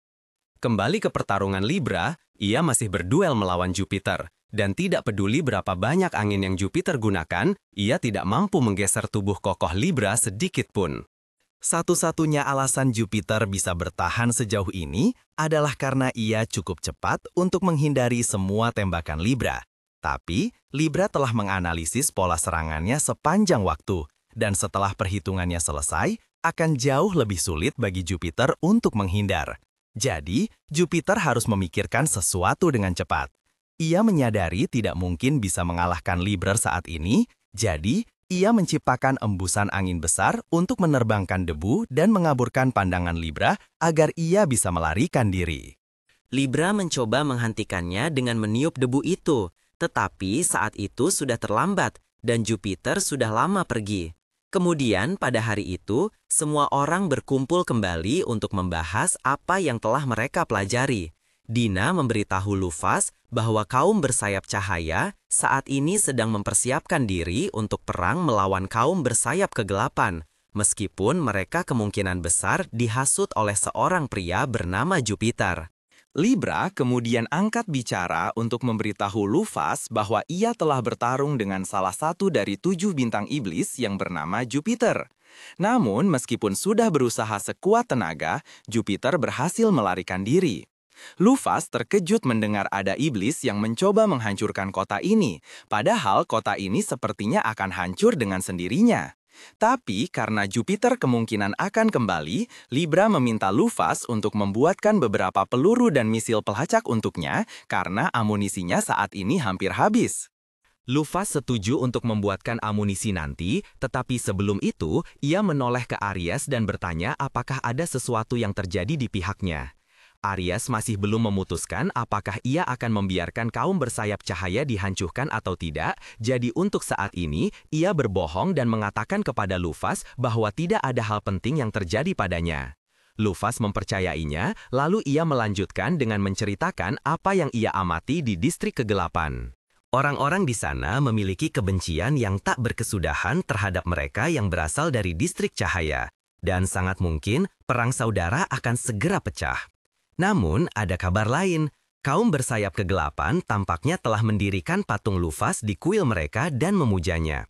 Setelah mendengar ini, yang lain sepenuhnya mendukung distrik kegelapan, dan Libra bahkan menyarankan agar mereka bergabung dengan pihak sayap kegelapan selama perang saudara. Tapi Lufas memberitahunya bahwa ia sama sekali tidak berencana untuk memihak. Jika perang saudara pecah, negara ini akan jatuh, dan itu akan memberi iblis kesempatan sempurna untuk menyerang. Jadi, mereka harus mencegahnya dengan cara apapun. Untuk itu, ia meminta Libra untuk menangkap Jupiter saat mereka bertemu lagi. Libra bertanya, apakah itu berarti ia dilarang membunuh Jupiter? Lufas memberitahunya bahwa mereka membutuhkan Jupiter hidup-hidup agar bisa memaksanya bersaksi di depan semua kaum bersayap surgawi. Namun, keselamatan Libra tetap menjadi perhatian utama Luffy. Jadi, ia memintanya untuk berhati-hati saat menghadapi Jupiter lain kali. Malam harinya, Luffy sibuk membuat lebih banyak amunisi untuk Libra dan ia bertanya-tanya bagaimana keadaan bisa menjadi seperti ini. Awalnya, ia datang ke sini hanya karena ingin bertemu dengan Mizar dan mencari tahu apakah dia seorang pemain atau bukan. Tetapi sekarang, ia malah terjebak mencoba menghentikan perang saudara. Sementara itu, di hutan, Jupiter sedang mengamuk. Karena dengan adanya Libra, ia tidak bisa lagi mengambil risiko mendekati kota. Dan jika Libra ada di sana, itu berarti Luffy juga pasti ada di sekitar. Dan itu menempatkan seluruh rencana untuk menghancurkan kota dalam risiko serius. Tepat pada saat itu, Venus muncul dan bertanya pada Jupiter mengapa ia begitu kesal. Tapi Jupiter tidak suka dengan nada meremehkannya, terutama karena Venus tidak melakukan apa-apa untuk membantunya saat ia diserang oleh Libra. Namun, Venus berkata bahwa ia telah menunggu di titik pertemuan yang dijadwalkan sepanjang waktu, tetapi Jupiter tidak pernah muncul dan itu bukan salahnya. Jupiter bertanya mengapa Venus membawa Luffy ke pusat kota, tapi Venus memberitahunya bahwa ia sama sekali tidak cukup kuat untuk menghentikan Luffy. Jadi tidak ada yang bisa ia lakukan untuk mencegahnya memasuki kota. Jupiter tidak bisa membantah logika itu, tetapi ia masih sangat kesal karena rencananya adalah memancing kaum bersayap surgawi untuk memulai perang saudara dan menghancurkan diri mereka sendiri, sehingga para iblis bisa datang dan menghabisi Mizar. Tetapi dengan Libra yang berjaga-jaga, sekarang Jupiter tidak bisa mendekati kota tanpa ketahuan olehnya. Venus berkata ia merasa sedikit bersalah karena tidak membantunya sebelumnya, tapi itulah mengapa ia menawarkan bantuan sekarang. Ia bilang bisa menyibukkan Libra untuknya agar Jupiter bisa melaksanakan rencananya, tapi ia hanya bisa bertahan sekitar 20 menit, jadi Jupiter harus bekerja cepat. Sementara itu, kembali ke kota, Luffy baru saja selesai membuat amunisi yang diminta Libra. Jadi, ia memanggilnya agar bisa mengambil apa yang ia butuhkan. Tapi, ia tidak menyangka Libra akan mengangkat roknya di atas amunisi itu dan entah bagaimana semuanya muat di sana. Luffy sama sekali tidak mengerti bagaimana caranya.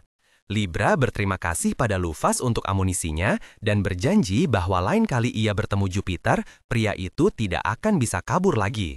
Tapi ngomong-ngomong, Libra bertanya apakah Luffy tahu kemana Dina pergi karena sensornya menunjukkan bahwa Dina tidak berada dalam radius 100 km dari kota ini lagi.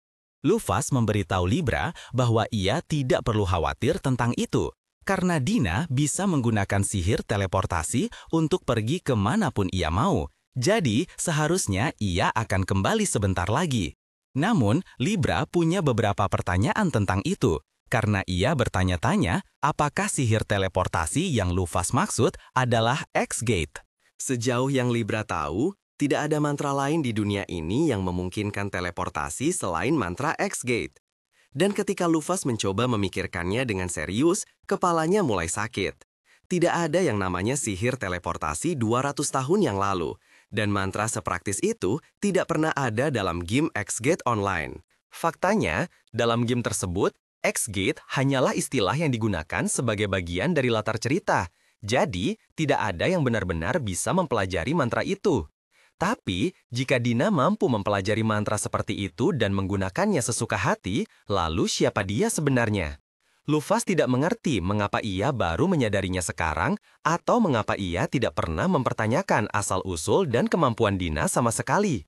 Seharusnya ia sudah melakukannya lebih awal. Tapi, ia memberitahu Libra bahwa begitu Dina kembali, mereka akan mengobrol sedikit dengannya. Beberapa saat kemudian, Dina kembali ke penginapan, tetapi yang mengejutkannya, ruangan itu benar-benar gelap dan ia tiba-tiba ditarik ke sebuah kursi dengan sorotan lampu di wajahnya untuk diinterogasi. Dina memiliki sihir manipulasi memori dan teleportasi, serta bakat dan pengetahuan yang mencurigakan untuk seseorang yang dulunya adalah NPC.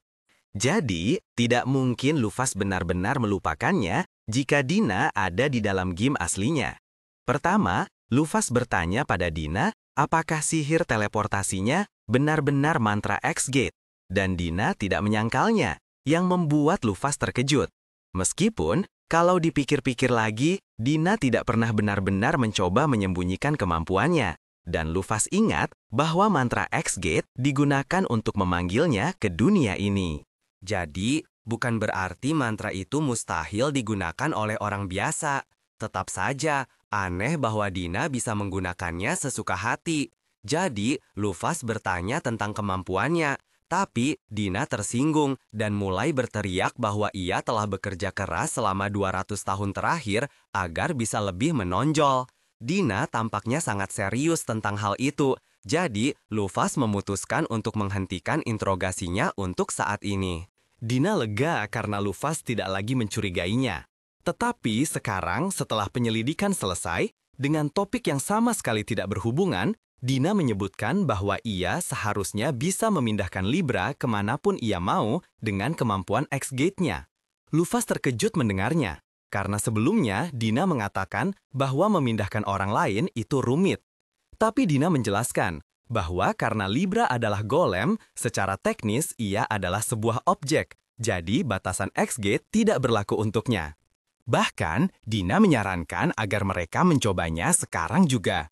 Libra tidak melihat ada masalah dengan ini, karena Jupiter belum bergerak menyerang kota, dan sangat tidak mungkin ia akan melancarkan serangan dalam waktu singkat selama Libra pergi.